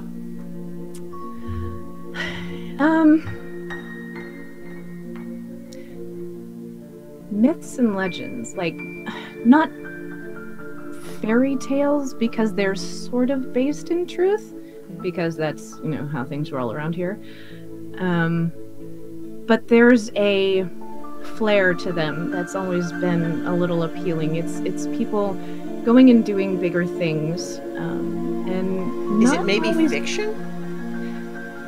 I think that my tutors would probably define it as such. Yes. Yeah. So I can imagine that with a culture as historied as yours, it's expected that all you could ever need to know can be found in your long, long history. And the value of that is why it must be preserved so preciously. And the idea that you would muddle your thinking with stories that didn't happen, a lot, you know, it's not unheard of, but it's certainly not encouraged. Who snuck this book to you? One of the librarians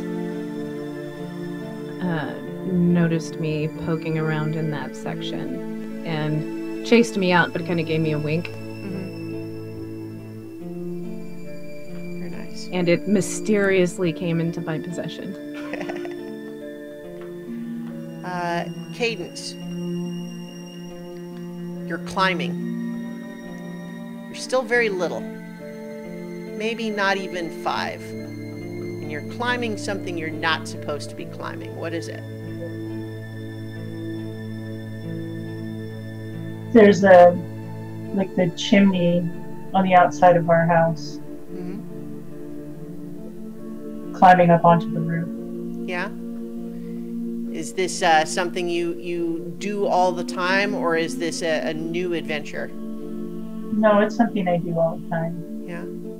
What can you see from up on that chimney? It feels like you can see everything. Yeah? You can see the whole city. You can see a glimpse of what's beyond the city. The whole world is out there. You get a nice little perch up there. There's the temple. There's the bridge. And of course the tree that hangs over everything. Who do you know that has climbed the actual tree, who has gone on a journey to some other plane? Who do you know that's done that? I'm very small, so I only know of the monks there, and I know of a monk named Shadow of a Star. Mm-hmm. I've only seen him, and I've heard my father talk about him. Mm-hmm. But I want to know him because I think what he does is amazing.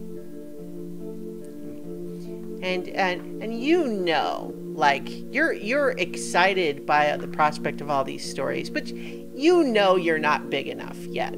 Like, yeah. You sure wish you were, but you understand it's dangerous. That's part of what makes it exciting, and how you want to make sure you're going to be as ready as possible as soon as possible. But you know that you're probably not there yet. You're practicing, because someday that's going to be you. What is a little trinket from some other strange place that Shadow of Star brought and gave to you?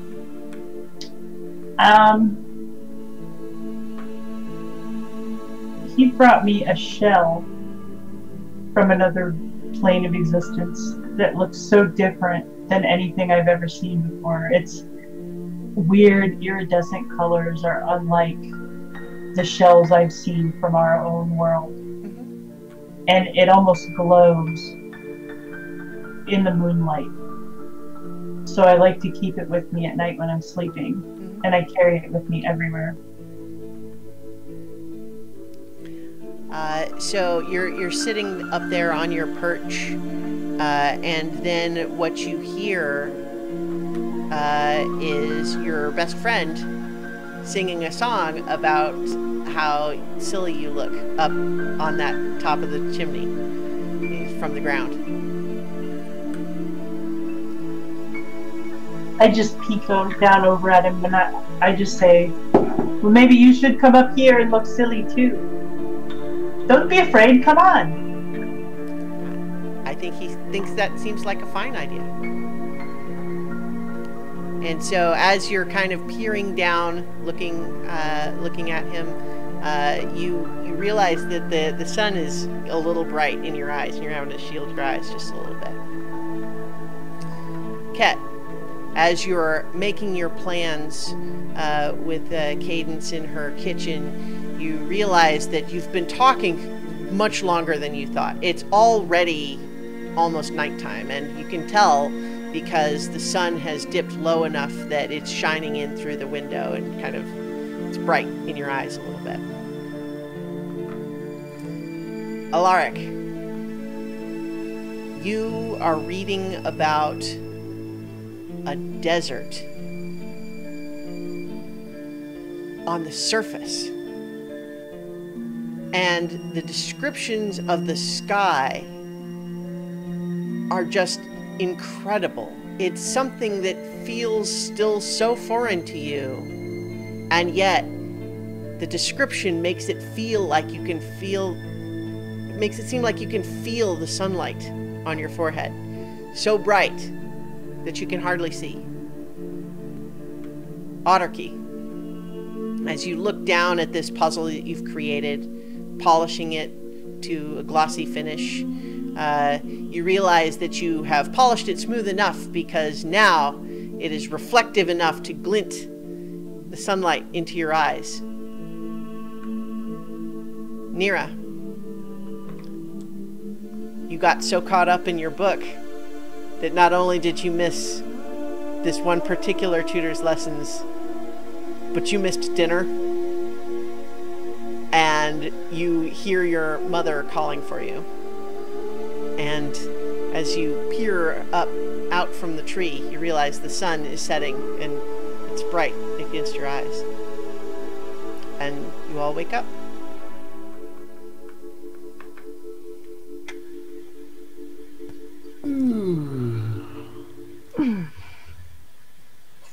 And I think that's where we're going to call it for tonight.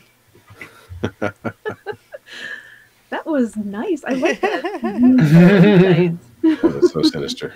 Yeah. Yep. Well, it's a matter of Kept perspective, expecting, right? and the big demon comes out to eat you. So, that's it for tonight, everyone. Thank you for listening and or watching. And, of course, thanks to my lovely players who always did a great job. I can't wait to run you guys against an Astral Dreadnought next time. We can. That's going to be great. Good time. Yeah, good time. So, and of course, if you're watching, also please do check out extralife.org. So extra-life.org/participant/Christiana Ellis, Christiana-Ellis. The link will be in the notes if you're listening in the audio. If you're looking at the video, it's right up there. Got to point in the right direction. Please check it out. It's a great cause. It's going to be a lot of fun on November 2nd and 3rd. And so, you know, that's where we're going to leave you tonight. I think, do we have anyone in the chat looking to ask questions? We haven't had a lot of chat activity tonight, so that's fine. But we will certainly, you know, have lots of adventure to look forward to next week, when we'll return for more adventure on so many So many levels. levels.